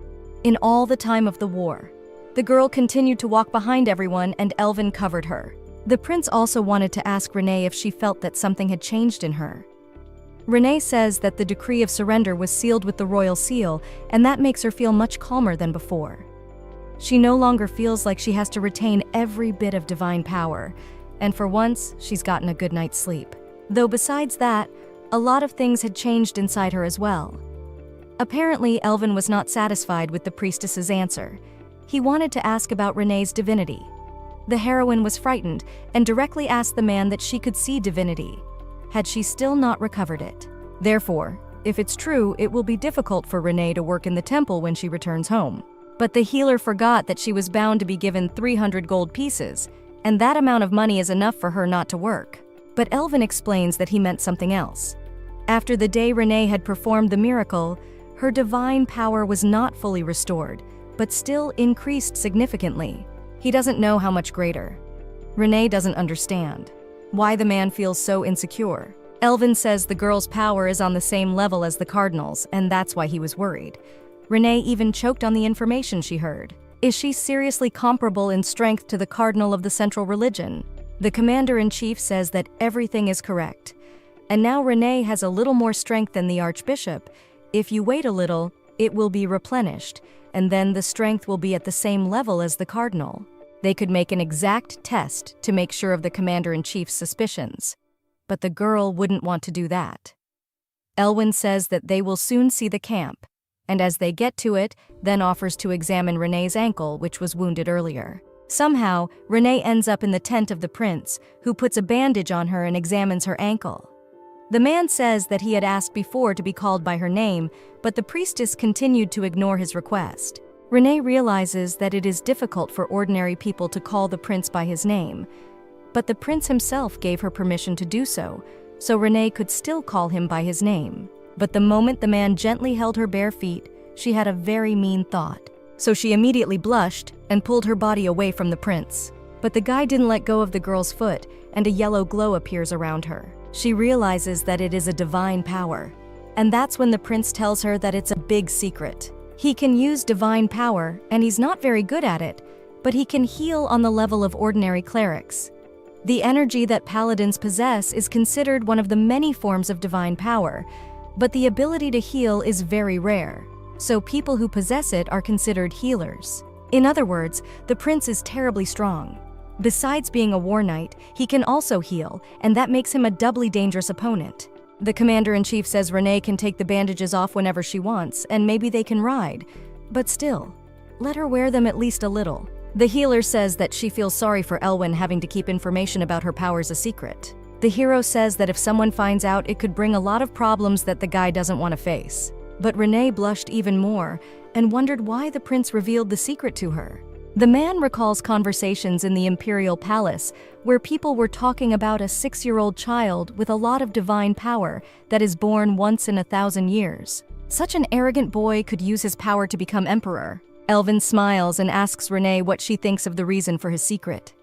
Renee's face floods with color and she runs out into the street. Every time she looked at the prince, she felt like she was flying to heaven, but it was still the best sight of a man she'd ever seen in her life. When the guy looked at her with that wonderful smile, her heart jumped out of her chest from the overload of feelings.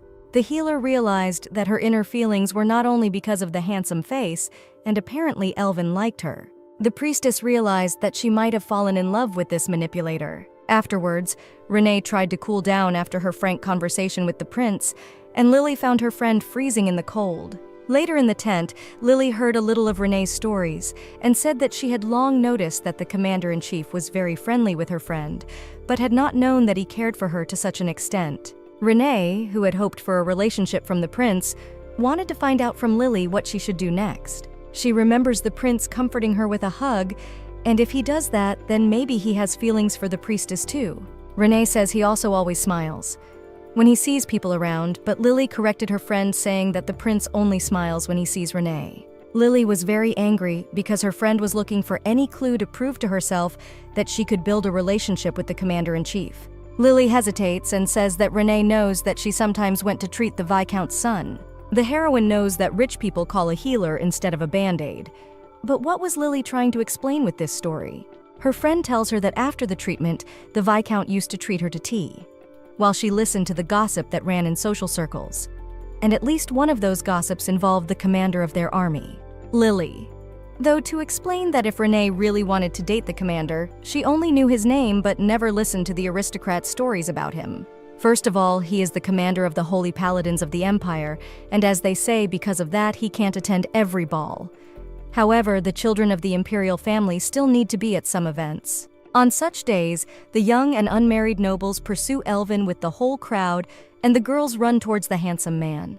Elvin is just at the right age to consider marriage, and he is very kind and so popular that he is called the Light of the Empire and is the first place on the marriage market. Objectively, looking at all these things, Lily wonders if the man's behavior was not the result of a social habit of treating ladies.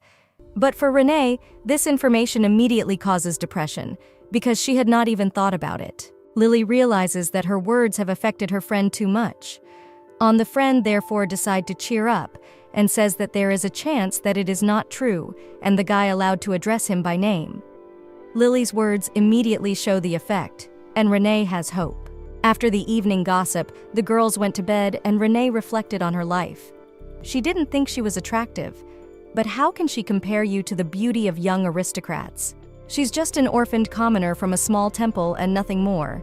Renee knows nothing of politics or high society. She is too plain and simple to be a prince's wife.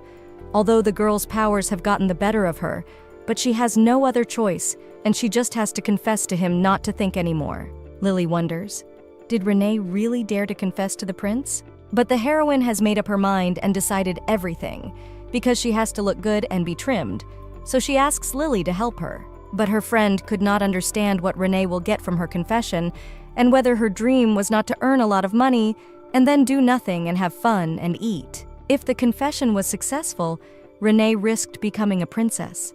But she thought for real that the 300 gold that the girls would get for their work as a healer was not such a great wealth. If she would be young and rich, why not marry a prince? Renee could grow old and write a romantic letter to the prince but never send it. As the years pass and the bitterness grows, and one day Renee can't bear to be separated from her love, so she dies in painful loneliness, and it will just be the life of one unhappy healer. Renee tries to explain what the future will be like if she doesn't confess. But if she does tell her feelings, there will be no more false hopes, and everything will be set right. Renee also has a more important reason, because she would like to finally realize if the prince has feelings for her, and now it's like she's riding a merry-go-round. It's worth a quick confession while everyone's talking about Renee's miracle. After all, it is better to talk to the prince now than when she is surrounded by sophisticated ladies at the ball. Renee continued to ponder about her possible confession because she should do it, but she is afraid that the prince was just being kind to her and has no feelings for her. The girls' musings are interrupted by the commander who appears.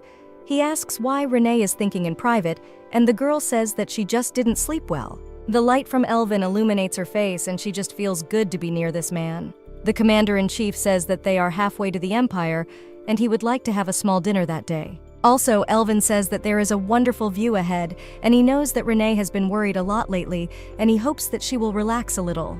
The girl thanked her leader for his support. She was pleased that the man was worried about her. She decides she's going to come clean no matter what it costs her. When the guys were near their temporary camp near the palace, Renee decided to tell them about her feelings. The healer must confess and she has no right to make a mistake. Elvin had arranged for dinner, and after his victory toast, he allowed the warriors to rest except for the sentries. Renee slowly ate a dish during the communal dinner watching the commander. The healer tells Lily that she is about to throw up and feels sick. Lily doesn't understand why Renee can't just enjoy her vacation. But the healer says if she keeps putting off confessing, she'll never confess. It's like the priestess has aged 10 years and she's very worried about confessing today. Lily offered to call the commander-in-chief, but Renee yelled at her not to even think about it. The girl's screams were even noticed by her friends from the squad of Imperial Knights. The heroine had now lost all the confidence and determination that she had earlier, and she felt scared. Renee finds it hard to catch a moment when Elvin is alone, but suddenly she notices the guy leaving somewhere. Renee immediately drops her gaze to the bottle of alcohol. I think it's wine. It's very expensive and she'll have one glass to feel brave. She tries to justify that if she's rejected, it'll be blamed on the alcohol.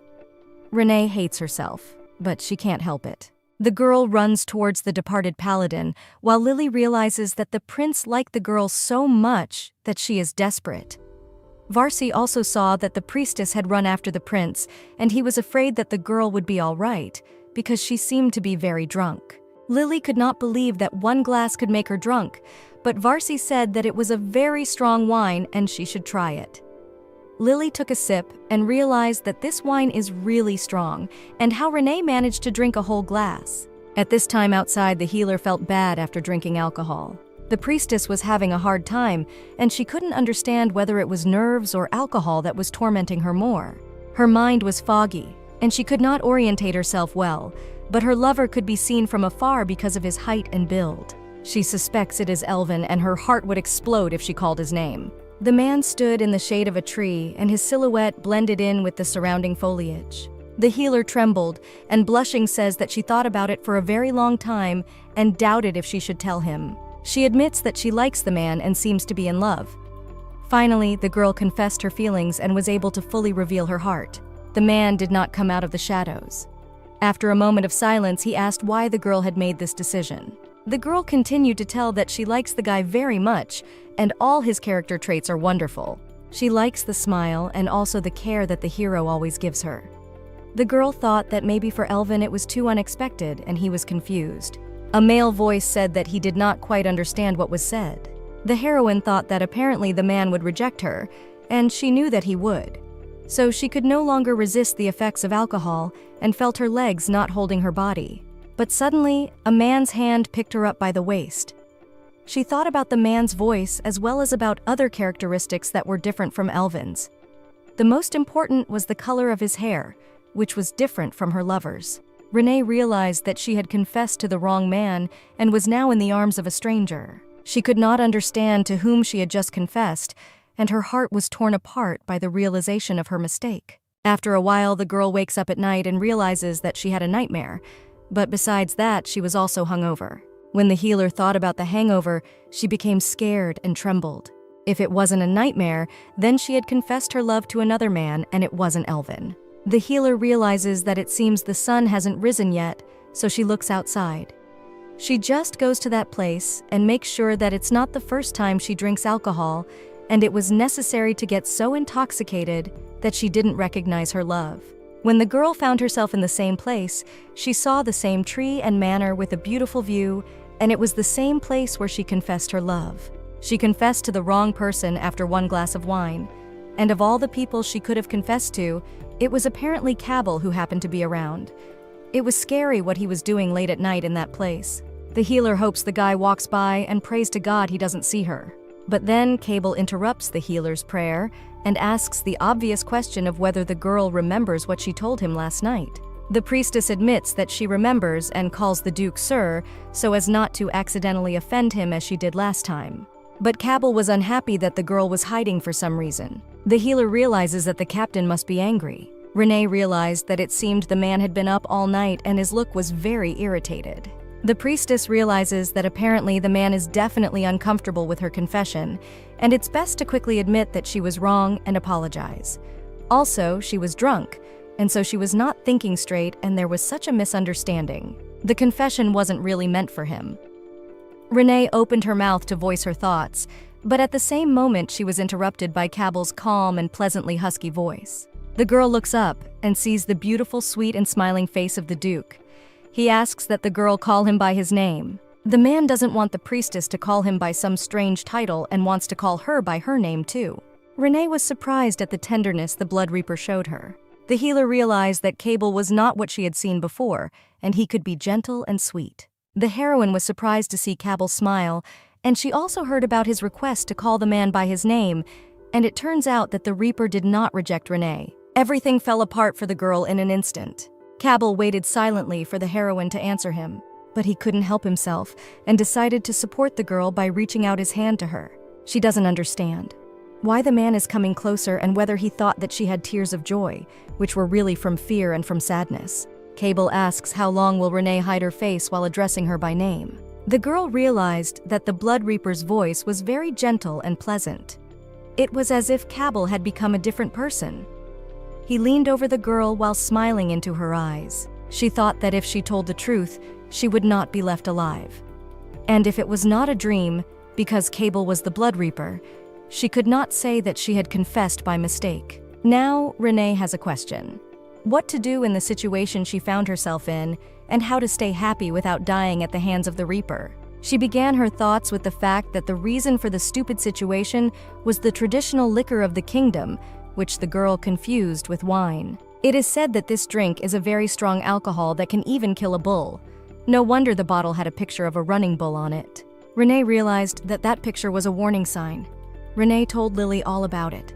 The friend admitted that if she had heard the story during the haircut, she might have accidentally cut off Renee's ear. She realizes that the girl was drunk. But how could she confess to the wrong person? Because it's a real horror. But the most interesting thing is that the Duke really had some feelings for Renee.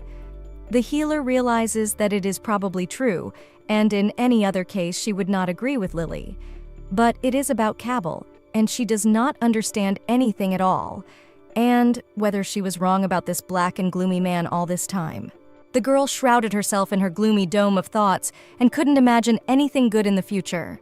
Luckily today they would be accompanied by paladins and not Imperial Knights, and she was not yet mentally ready to see Cabell.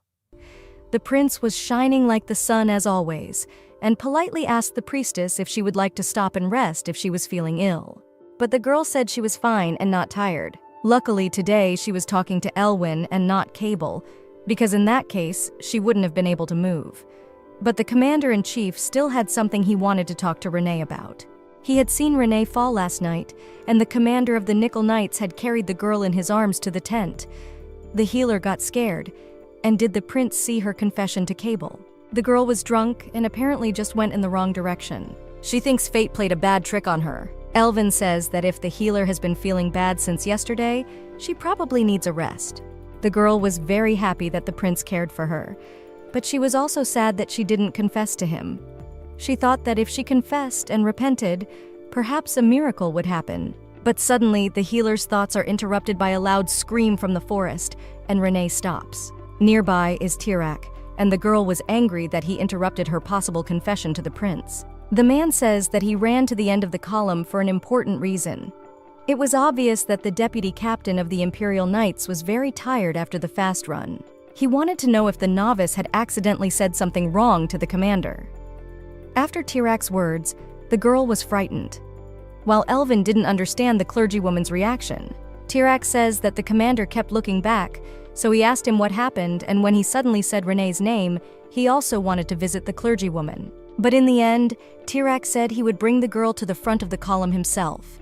He said to tell her that he would meet the girl when they arrived. The heroine realized that if Cabell wanted to meet her because of her confession, she'd better go to hell herself. The heroine asked Tirak if he had any idea what strange things were going on with the commander, but the guy says he's never seen him like this in all 5 years. Apparently, Cabell definitely wanted to see her because of the confession, because it is unlikely that in these 5 years someone confessed to him.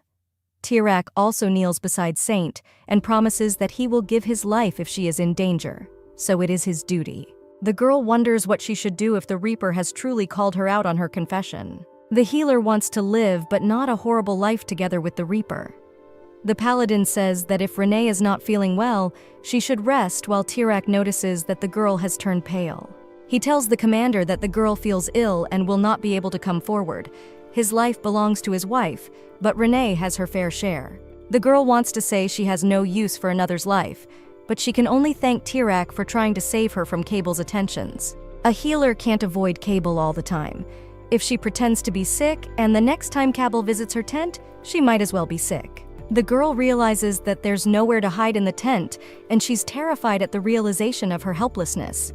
It's probably best to confront him while he just wants to do it the easy way. On second thought, maybe this situation also seems strange to Cabell, and maybe he made the same mistake as Renee in thinking he liked the girl. But the heroine isn't even sure if the Black Reaper could get intoxicated and somehow lose self-control. Suddenly, she saw the Black Reaper's black gaze coming toward her. She was startled as she watched Cabell's steady strides toward her. Renee should not behave like a frightened child and must come to her senses in order to speak confidently with Cabell. The heroine guesses that the captain has already realized that she deliberately avoided him. Cabell directly asks Renee, after looking at the people in the camp, why they have to hide their relationship from others. The heroine thought that maybe Cabell was upset about the secrecy of their love. Even though she had confessed to the wrong man, he was still a serious man and clearly wanted to openly declare their relationship. The Reaper's predatory eyes looked at Renee as if to show her the direction to go. Then the man turned and walked away in the direction of the forest. The girl realized that Cabell wanted to talk somewhere else and immediately followed him. For some reason, they went deeper and deeper into the woods, and at first, Renee thought Cabell would say she had to pay for her sins and push her off the cliff. But he adjusted to her leisurely stride. The heroine still couldn't imagine this man really liking her, but how was that even possible? Suddenly, Cabell in front of her tore through the bushes that hid the space ahead. Renee felt a bright light coming from ahead. Her gaze traveled toward the opening. The girl found herself near a mountain lake. The view was so beautiful that it made Renee forget her fear for a moment. She marveled at the beauty of the lake, commenting on it in her voice. Cable asks if Renee likes the lake. The priestess replies that of course she does. And when she looks at the lake, it is as if she is in another world. The girl realizes that this is one of the most beautiful lakes she's ever seen. But then the girl is silenced by the look on Cable's face. She realized that seeing the smile of the Blood Reaper could not deny the fact that he liked her. Cable also wanted to say that he had heard about the girl's poor health, so he gave her his cloak to keep her warm. Renee got embarrassed and says that Tirak must have told Cable about it. The Duke suddenly showed Renee a beautiful look and smiled affectionately, as if he had loved her for a long time. It was as if Cable had always liked her, something she wasn't afraid to ask openly. But when the words came out of her mouth, she was startled that her thoughts had become a real question. The man became more serious and his gaze clearer. Renee starts to make excuses and says it's just that suddenly the guy was very nice to her. But of course that doesn't mean she doesn't like Cable's kindness. In a moment of panic, the girl says that he's never cared for her in this way before, and she feels uncomfortable about talking so much. Cable is sad because that night Renee confessed to him that she liked his thoughtfulness. The girl realized that it was true, for when she had confessed her love, she had mentioned caring. Her heart had never pounded so hard before, and if she was really going to die. But the girl's bad thoughts vanished as she looked closely at the Bloody Reaper's face. The captain of the Imperial Knights couldn't hide the fact that his ears were redder than sunset. After Renee's conversation with Cable, she faced Tirak once more. The giant was shaking with fear and said that there was a black mage in the kingdom, and maybe he cursed their captain and just to Renee to do something about it because she doesn't want to die at the hands of a Bloody Reaper. The girl wondered, did dark magic really exist? Renee also didn't think that Cable would take her actions as a request to keep their relationship a secret. Sometimes the guy would take Renee for a long walk and show her the beautiful scenery. He also said hello every day in the mornings and in the evenings, showing extra care for her. The more Renee thought about that relationship, the sadder she became. But it's a good thing they don't put it on display. One morning, the man greeted Renee as usual and wished her a good morning. Cable's subordinates were immediately frightened when they saw the way their commander behaved from the priestess. The healer was very frightened because she realized that the man was not even trying to hide his emotions on his face. If anyone looked at the Bloody Reaper, they would realize that he was definitely in a relationship with the man he was looking at with such loving eyes. People thought that the commander was bewitched by the Black Mage and were terrified of what was happening, and no one even realized that the Reaper was truly in love for the first time in his life. Renee pondered for 4 days. What to do about all this? She remembered Cable's words when he talked about his getting used to the sound of the girl's breathing, as well as the awkward compliments and encouragement he gave her. The healer blushed at the memory. She realized that if she kept thinking about her relationship with Cable, she wouldn't be able to sleep again. She made the decision that after the confession, Cable had been paying a lot of attention to her. If he found out that the confession wasn't meant for him, Renee was finished, and he would kill her for sure. Lily at this time befriended Gardiel, who was a good paladin and an acquaintance of Renee's. They became friends because they carried Renee when her legs failed. At this time, the heroine herself became friends with Varsi through religion, and he was very happy to meet the saint. It turned out that many of Renee's friends were aristocrats, though she didn't pay much attention to it. Varsi and Gardiel were also from noble families. Lily says that now it's time for them to go back to their normal lives. The priestess realizes that this is all true, but Lily asked her not to dwell on her thoughts and to hurry up, because she would leave without her friend. The healer could not get her confession out of her head, and what she should do with all that happened with Cable. The heroine realizes that there is no time to think about it. At some point, the girl heard a voice behind her, and it was Elvin. They have to talk about what will happen when they get home. In order to talk, the prince decided to go with Renee to the mountains. The girl was not happy that Cable and Elwyn liked to talk in the mountains. Elwyn tells her that he received a reply from the Imperial Court this morning. He says that it looks like a retest of Renee's powers is inevitable, and no matter how much she wants to have to do it. The palace also wrote that Renee will carry the title of saint. The paladin tells us that usually the title of saint is given by the Empire only after an official verification of the candidate's achievements, but so far, it has not been given to clerics of a non-state religion. so the captain thinks they'll need time to discuss Renee's status. The girl once heard about such things from Lily, and all the candidates were saints, and from the main temple. So it was unlikely that she would be one of those important people. Now Rena has to figure out what she is going to do with Cable. Also, in the capital, everyone is waiting for their coming, and there will be a big feast. This means that Renee will also attend the event with the Duke, and their secret relationship will continue. The girl realizes that she is a new saint and a future duchess, so the quiet life can be forgotten. Also, the commander wanted to tell that to lead the procession of warriors will most likely have to Renee. But for a healer who wanted only the peace of life, such a story was very sad. The commander also noticed that Renee had been worrying a lot lately, and if it had anything to do with Captain Cable. Elvin noticed that the guys have been getting closer lately. The heroine, who didn't want to talk about her relationship with Cable, was shocked and tried to deceive the commander-in-chief. The prince thought he must have asked an uncomfortable question for the girl, and his gaze became serious. The healer noticed that the man was not happy, and yet she could not explain her relationship with Cable to the man she loved. Suddenly, the healer felt a rock fall under her foot and she rolled down. But her reflexes had improved of late.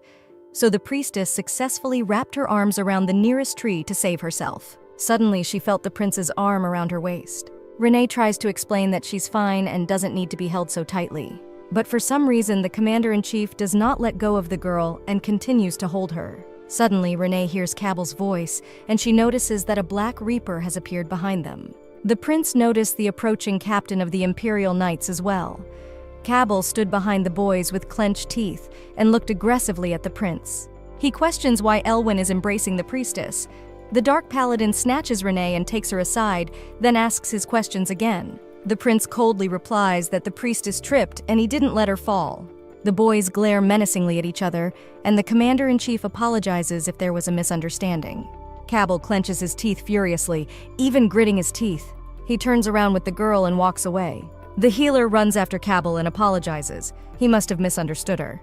The priestess understood that no one would want to catch their beloved in a similar situation with another man, and she understands why Cable wanted to talk about this in private. But the Black Reaper took his lover to the edge of the cliff, which made the girl scared. Cable looked at the abyss below, and Philosopher asked if what the commander-in-chief had said was true. He looks angrily at the healer and demands that the priestess tell him if it is true that there is nothing between them. Renee immediately excuses herself that she has nothing to do with the commander-in-chief, and they are just friends. The girl is scared, but she tells him that she has not talked to the prince about anything serious. The healer decides to ask Cable directly why he's so worried about the prince. The man grudgingly says that he notices Renee constantly looking for the commander-in-chief with her eyes. The healer is startled. She realized that Cable had known about her feelings for Elwyn all along. Cable smiled evilly and asked, did Renee really believe that he wouldn't notice her sweet looks? The man admitted that he only ever looks at Renee, and of course he could notice where she was looking in those moments. So the captain has long since seen that Renee has a soft spot for their commander-in-chief and seeks him out among the other paladins. Cable asks that Renee say it's not true. The girl approaches the cliff and suspects that apparently the Blood Reaper wants her to confess her true feelings. But if the girl says she doesn't love Elwyn, Cable won't believe her words. The only thing the girl can say now is a slightly edited truth. The girl is quick to say that commander-in-chief first love. In fact, Renee wasn't lying when she said that. Also, the heroine says that she used to like Elvin, but it was unrequited love and now it's all in the past. Now she only loves Cable. But she realizes that she doesn't really love Cable sincerely enough to declare it. She has to say such things because of the danger she is in. But Cable remains cold and wonders if Renee's words are true. Why the girl doesn't take her eyes off him. The girl suggests that perhaps the reason is simple and the affection remains. Renee needed to say something more plausible, but at this moment she couldn't think of something better, so she says goodbye to her life because most likely the Blood Reaper won't believe her words.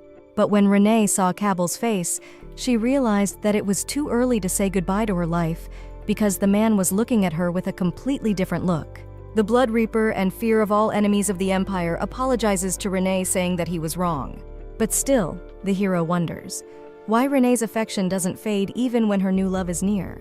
The healer, who has already buried herself deep enough, has no right to back down and keeps lying that she's trying to overcome the attachment, but not everything happens so fast. Cable smiles and you can see he believes the protagonist. He leans over the priestess and promises that he will help her overcome the past feeling, and his nose touches the girl's face. Renee feels the touch of Cable's ticklish hair, and his breath is nice and warm. She could not control her body, and from the man's abrupt approach, she blushed and became shy. The girl pushed the too abrupt Duke away from her. The Duke remains calm and asks, "Doesn't Renee really want this?" Apparently, the hero is hinting at a kiss. The healer confesses that, to be honest, her heart leaps out of her chest from intimacy with the guy. The Duke promises he'll wait for the girl to get used to the feeling. Soon, it's day to return to the capital, but there's a dispute in the warrior camp. The commander-in-chief and his paladins wanted the saint to be present with them at the beginning of the column and to ride on Elwyn's horse.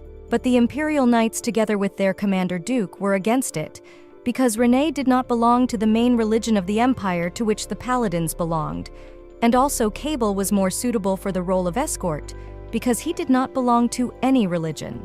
Renee watched with a smile the argument between the two commanders of their army.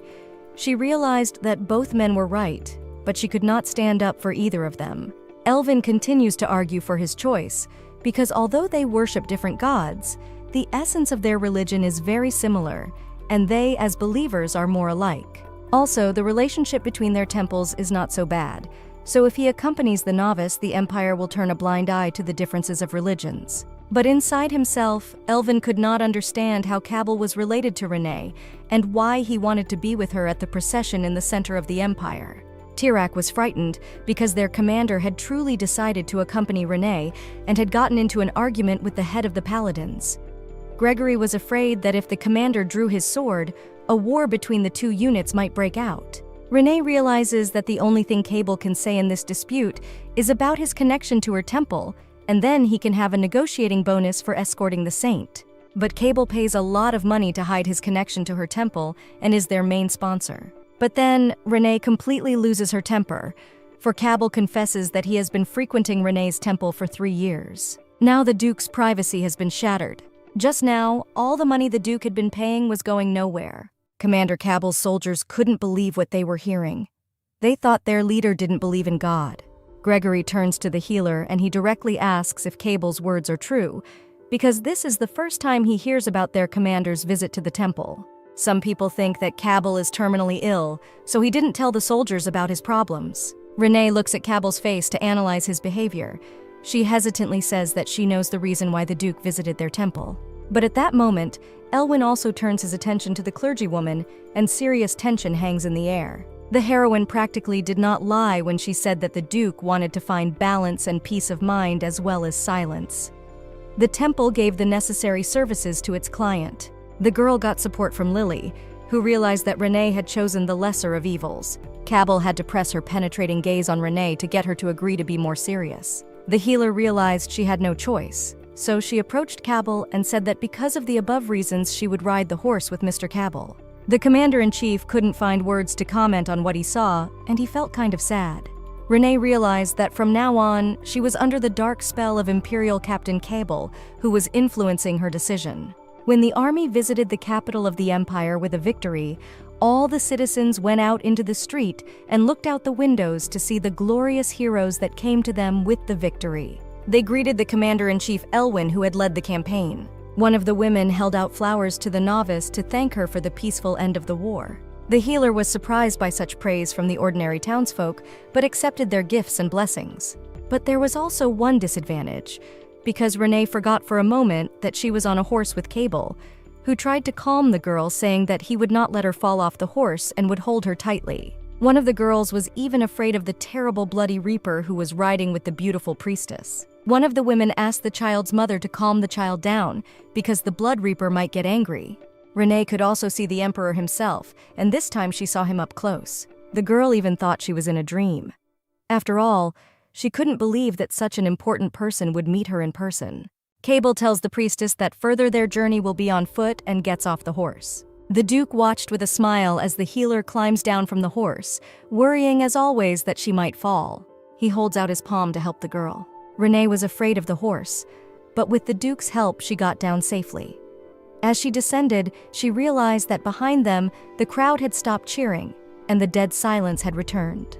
The girl instinctively felt that the Blood Reaper's apparent courtesy had struck a chord with the people that had never seen him kind, and he even gently lifted a rose petal from the priestess's head. One of the women in the crowd thought that apparently their saint was able to charm even the Bloody Reaper. Renee heard the crowd discussing her relationship with Cable and realized that she could no longer hide her feelings for the Duke. Renee also returned safely to her small temple and decided to visit the head priest to complain because he had promised a quiet war. The man said that Renee had returned safely and he was grateful to God that Renee was well. But then a servant came into the room and said that the priest should look at the documents he had received. The girl saw that Renee was just scolding their boss and greeted her affectionately.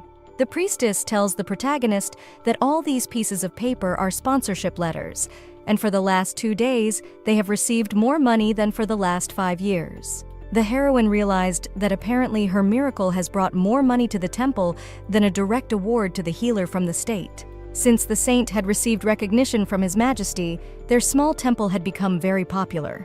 The healer also attended the tests of divine power that Elvin spoke about, and the girl overdid it by destroying the orb that was supposed to analyze her energy. Before the girl could even rest, she realized that soon the day of the reception would begin, and she would be surrounded by aristocrats. There would be a large number of important people coming to such a feast. Lily says that the war has just ended, so Renee could stay in the temple for a rest, and everyone would understand. Why did the girl decide to do that since she made the biggest contribution to ending it?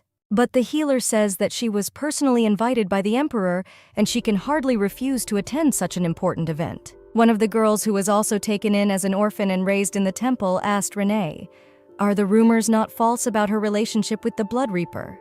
People whisper that Renee has charmed the most feared Blood Reaper in the empire. They say that the Duke visited the temple for 3 years, and it was Renee who saved him in the war, and the girl also knew that Renee left for easy money.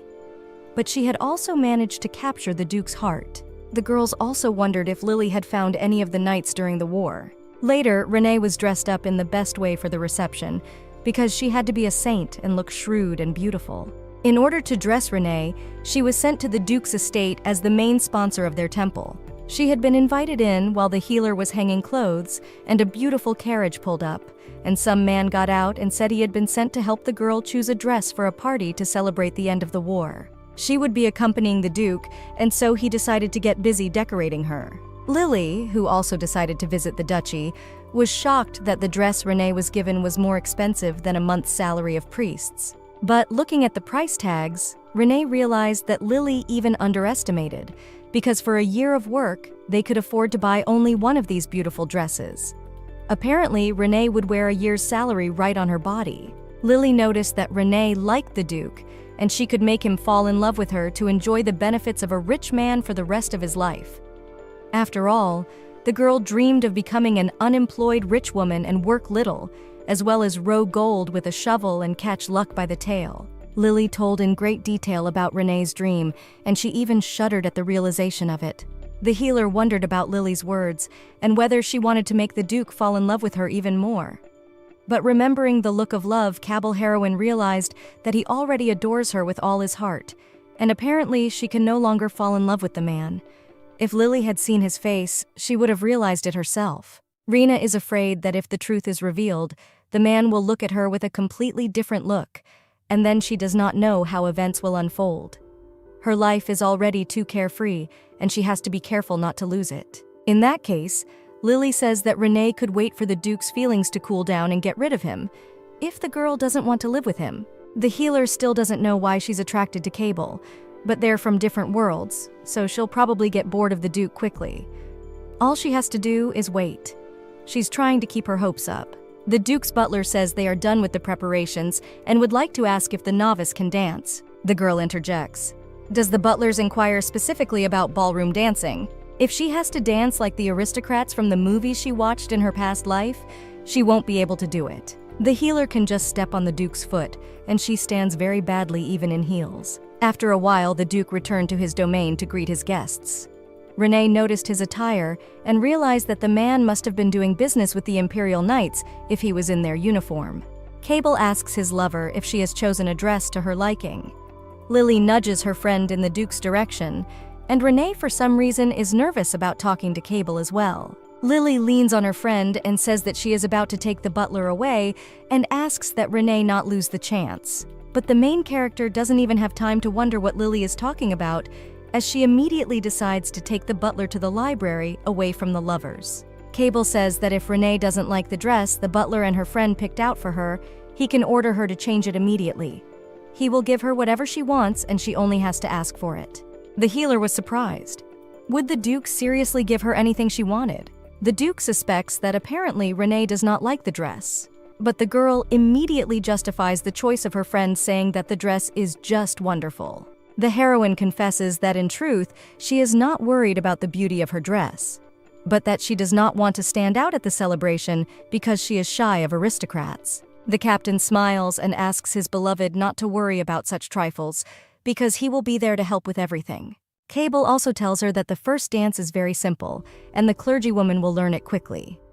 The heroine, who is hoping she wouldn't have to dance, is scared. Cable says that they will dance anyway, but the saddest part is that the girl may be invited by other guys, which makes his look demonic again. The healer tries to calm the guy down by saying that she will only learn one dance and she won't be able to dance the others, so there's no need to worry. The captain calmed down and immediately smiled. The girl was surprised.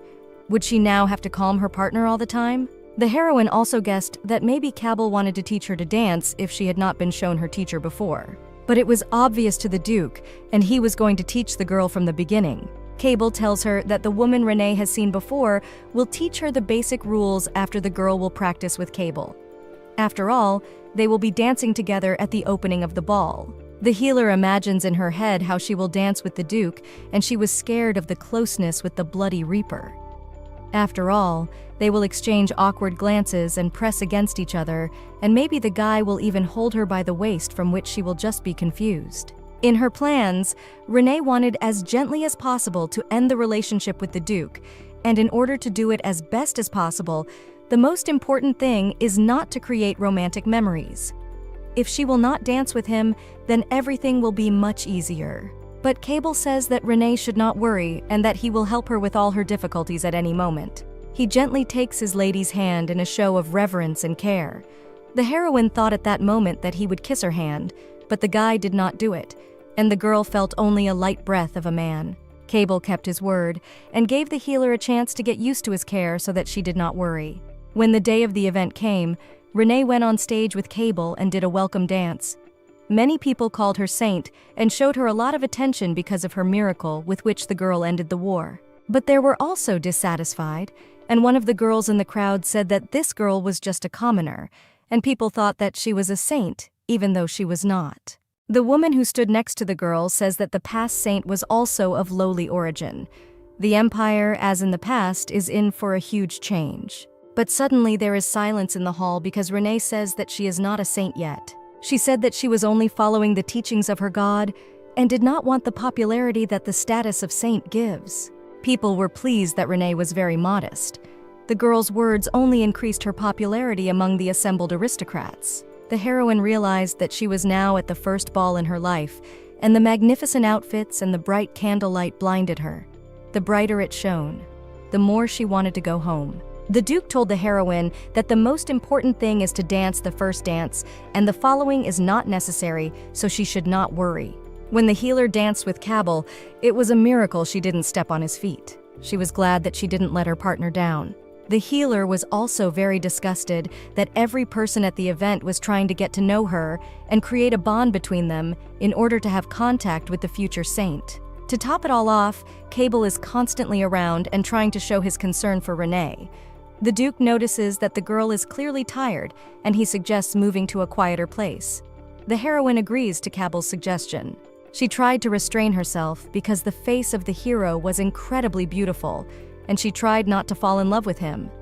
The Duke had been smiling lately, only to her, and showed a lot of tenderness from which the girl's heart burst out of her chest. She tried to remember the predatory gaze of the Bloody Reaper to return to her head sobriety of mind. 10 days ago, Renee had drunkenly confessed her love for the infamous Cable. She missed her chance to explain herself a long time ago and is now just waiting for the Duke to get all worked up and dump her on his own. Cable tells her with a smile that it's windy. It's beautiful today, but he'd like to ask his companion if she's too cold. The girl sweetly replies that at least winter is coming, but the wind is still nice enough. But suddenly the conversation is interrupted by the people who wanted to talk from Cable. The healer saw people who remotely resembled her companion, and apparently they were Cable's relatives. The hero was immediately angered by the presence of his relatives. Renee thought she could relax in the silence of the balcony, but now she could see that her partner could, at any moment, grab the throats of the people who entered because of anger. Cable gave Renee a cold look and promised that he would be back soon. The heroine thought Cable wouldn't waste time with the relatives, but he turned out to be more tactful. Suddenly, Tirak, whom Renee had saved in the war, appeared as if out of nowhere. He glittered in his golden jacket and said that the girl was simply adorable in her new dress. Tirak asked Renee to stay with them until the commander returned. The girl thought that perhaps Tirak meant the other knights of Cable's squad. But Tirak says that he promised to introduce Renee to his relatives because she saved his life. Tirak's wife comes to the balcony, and she was very grateful to the novice Renee for saving her husband's life. Tirak's wife's name was Neon, and she is known for her beauty, and it is said that anyone who looks at her will fall in love.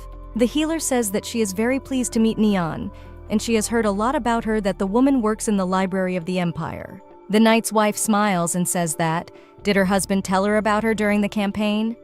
Tirak says that she and Renee have talked a lot.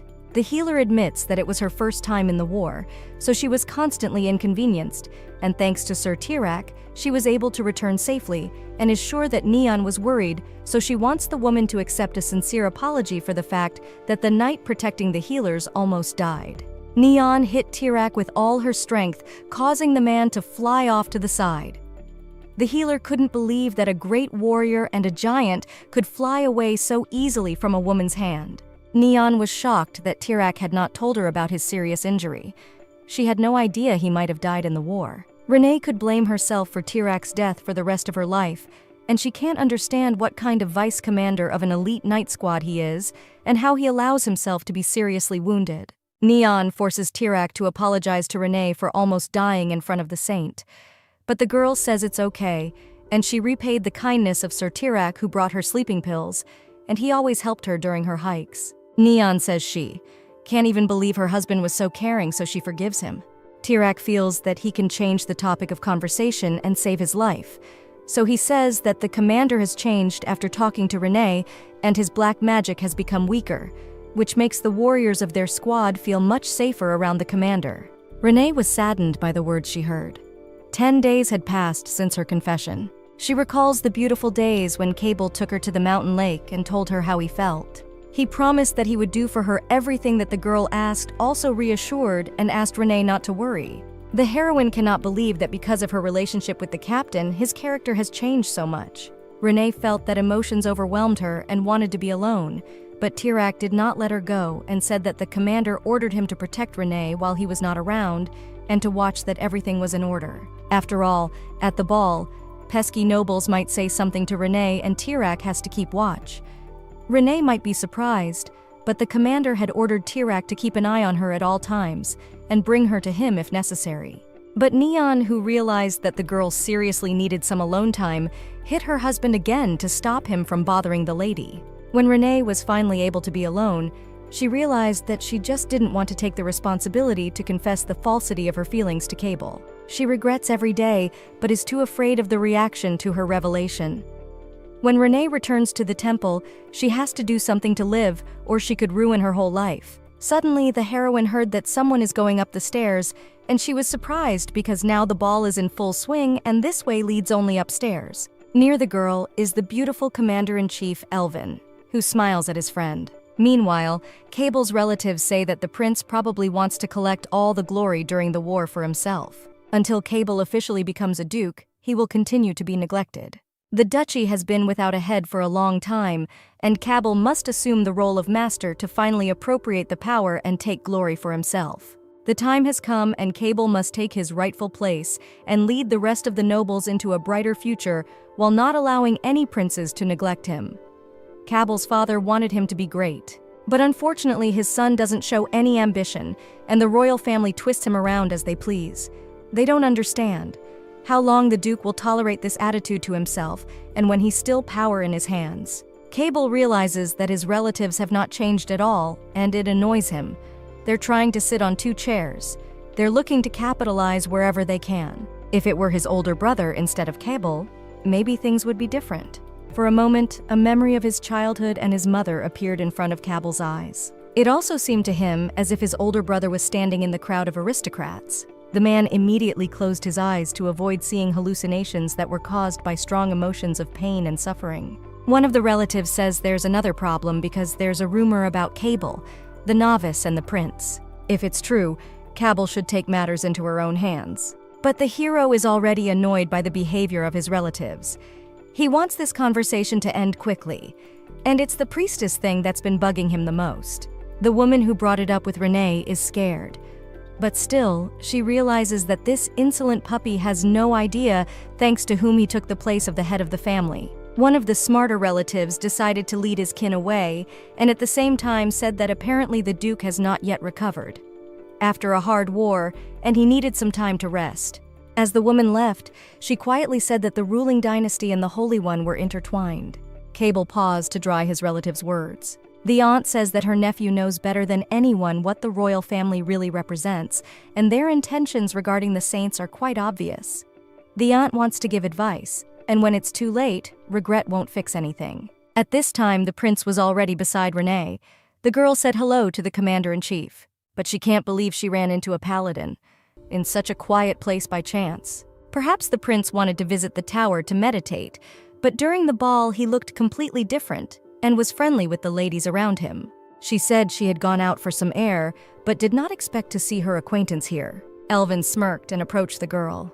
Renee realizes that she has failed to get Elwyn to talk, and she decides to change the topic of conversation, saying that the moon today is just wonderful, and asks what the prince might think about it. But the man remains silent and does not answer the girl's questions. Renee does not understand why his sly look does not change, and why he will not say at least a word.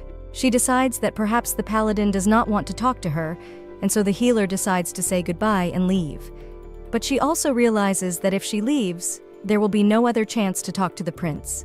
The healer was no longer able to think calmly because the frowning commander-in-chief immediately blocked her path, not allowing her to go down the stairs. The girl was frightened, but she could not believe that Elwyn could do such a harsh thing to her and frighten her. Cable could certainly do something like that, but Elwyn was a completely different person. The prince quietly replies to the girl that the dress suits her very well. He wondered, was it really a gift from the Duke? The healer sensed a strange tension between them, and the question was quite sudden. Renee realizes that it is true, because the dress was bought by Cable, though the designers were her friend and butler. The priestess does not want to talk about Cable in the presence of the prince, but for some reason the commander-in-chief asked about him. The girl says she has only seen the prince dressed as a paladin cleric, but she has never seen him in dark clothes, though they suit him well too. But the principal comes closer and closer, leaving the girl frightened. Elwyn says he may be wrong, but he's completely confused. He thought Renee liked him, but at some point she started paying all her attention to Cable's sphere. The prince openly asks, is the priestess also in a relationship with the commander-in-chief of the Imperial Knights? But Elwyn does not let the girl answer and comes closer and closer to her. He quietly leans over the healer's face and suggests that she betray Cable, but Renee pulls away from the prince's arms. Elwyn wonders if she doesn't love him. The healer realizes that Elwyn knows her feelings, but she has no joy now. Renee is sure she loved Elwyn's comfort and tender care. He treated her as his own person and called her selfishness the most altruistic thing in the world. The healer really thought she had feelings for the prince. The girl openly asks him if Elwyn likes her. The man wonders why this question. The healer explains that the commander-in-chief has always been kind to her and cared more than the others. She is truly grateful and still doesn't know if Elwyn cared, just for that or because he cared about her. The girl looks carefully at the prince's face. She thinks about what will happen if their possible relationship is known, and if people will pressure the crown prince to take responsibility, and most likely all the burden of responsibility will go to the poor priestess, and would he offer the girl he loves to cheat on her partner? Renee realizes that if the prince does not love her, then there must be another reason why he is trying to get her. Now the war is over, and the commander-in-chief has no reason to care about Renee's energy. Apparently, she is still the key for the prince to achieve his goals. His terrifying laughter was akin to madness. Elvin suggests that Renee is his key to his cherished dream that will allow the prince to become great. The girl was frightened by his words. She was terrified of the prince's true identity. Now the healer has not even the slightest desire to remain in the company of the commander-in-chief, so she asks to leave. But as the healer leaves, the prince says that it is still true, and he treated her as a means to an end, but realized that at some point he stopped thinking of her in that way. For a moment, it seemed to the paladin that they were similar, and their methods and goals were quite similar. Elwin explains that the novice doesn't realize who he method or purpose is for herself. He also believes that Renee rejected his proposal because of her fear of the Duke, which made the girl choke. If Elwin can read minds, he tried to convince the girl not to worry about the Duke. But Renee didn't agree with the prince because she wouldn't be a moth to a flame. But the paladin won't back down and says that Renee should not be afraid and the light will shine over them wallpaper. He asks that the girl ponder his proposal. The heroine knew that Cabell and Elwin are not on the best of terms, but they turned out to be like light and shadow. In terms of strength, both knights are equal to each other. The commander of the Imperial Knights is the future ruler of his own ducal land and vast as well as fertile land, while the prince is the future emperor, which is saying a lot. The girl realizes that she has spent all this time in the temple preparing for a peaceful and lazy existence and did not know about the games between the aristocrats that have been going on behind her back all this time. But suddenly the healer heard a familiar voice, and if it was Cabell who had come to her. The girl turned around and saw her Duke who had found the girl. Cabell asked his beloved with a smile, "What is she doing in such a dark and lonely place?" She recalls the prince's predatory face and says that she was admiring the moon and will never tell the Duke about her meeting with Elwin. The healer also asked Cabell not to punish Tirac, for she had asked to be alone. The girl did not notice how boldly she took Cabell's hand. Renee did not immediately guess why he looked at her so strangely. The Duke was very pleased with the behavior of his beloved and offers to admire the moon together. The healer does not know how to tell her the truth about her feelings. If the man is happy, even in small things, spending time with her. The priestess refused to look at the moon together from the Duke's, and the man nodded understandingly. He thinks it's okay to go home now, because this is the first time the healer has attended such a high-profile event. Apparently, he thinks her mood is so bad due to fatigue. Renee finds it very disgusting and unpleasant to be deceived by a man. He truly loves her, but for some reason she's holding out and not telling him she confessed to the wrong man. The healer decides to ask Cabell why he fell in love with her. The Duke's words would help the girl sort out her feelings, and now the Duke's answer will influence her final decision. Cabell tells that sleep is comparable to death and losing consciousness. He slowly sinks into a bloody darkness. But when he opens his eyes, he always sees the priestess who soothes him with her light. Her smile, as well as her kind heart and desire to help everyone, gave hope to the Duke. She bravely carried out her duties as a novice and never gave up. Cabell loves her for everything because Renee is perfect. She is the one who gives happiness by her existence. After a week, Renee returned to her normal life and worked at the temple healing the needy. And because of her popularity, many clients came to the small temple. Also, a royal messenger came to their temple and said that the emperor had decided to adopt the small faith of healer Renee as a religion of national importance. The emperor has also decided to support the building of a new temple for the followers of Renee's religion. The healer was tired all the time and found it very difficult. Lily, meanwhile, wanted to participate in the selection process for the Healers Guild. Members of the Healers Guild are equal to nobles and are sometimes even given a title for special rewards. In addition, members of the Healers Guild receive an additional donation from the empire and temples that have raised such people, additionally get more popularity. It turns out that becoming a member of the Healers Guild is the best hope for those people who want to be rich and powerful. However, the heroine does not want to be a member of the Healers Guild at all. Lily, unlike Renee, was motivated to become a member of the Healers Guild because as a child she was saved from a monster by a member of the guild. Renee also realizes that if she joins the guild, she will have to deal with monsters and she doesn't want that. Monster wounds can't be healed by normal means, and only divine healers can help. One of the main tasks of the members of the Healers Guild is to accompany the Holy Knights on monster-slaying campaigns.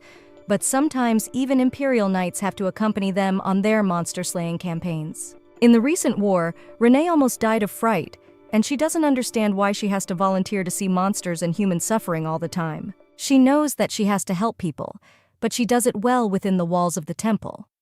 But the sad news is that because of the status of saint that they want to give Renee, she will probably be involved in all future wars, and so she is already unhappy. The head of the minor religion clerics told Renee that the healers protect the guild's followers with special care, and Renee will also be able to learn the complex healing magic and protective spells.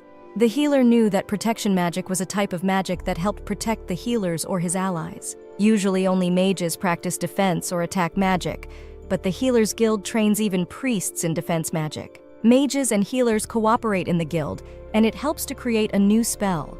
One of the best spells is the Blessing. It increases a knight's attack power or speed. It also increases the innate healing abilities. This kind of magic is like the miracle Renee performed, only smaller. For Renee, this kind of magic could be useful because she will most likely participate in the wars, and the guild magic will allow her to become more protected. It would be difficult for the priest without his healers, but he would be happy for Renee and Lily to join the guild. But the heroine asked her father not to worry, and she can't just leave the temple she calls home. After the conversation from the main priest, Renee went to the library. On the way, the girl thought that her dream of living an ordinary life in which she does not have to do anything burst, like a soap bubble. On the street on the way to the library, Renee was met by new priests, and they were orphans who had been picked up by the richer-than-before organization of the small temple. The healer thanked the children for helping with the chores.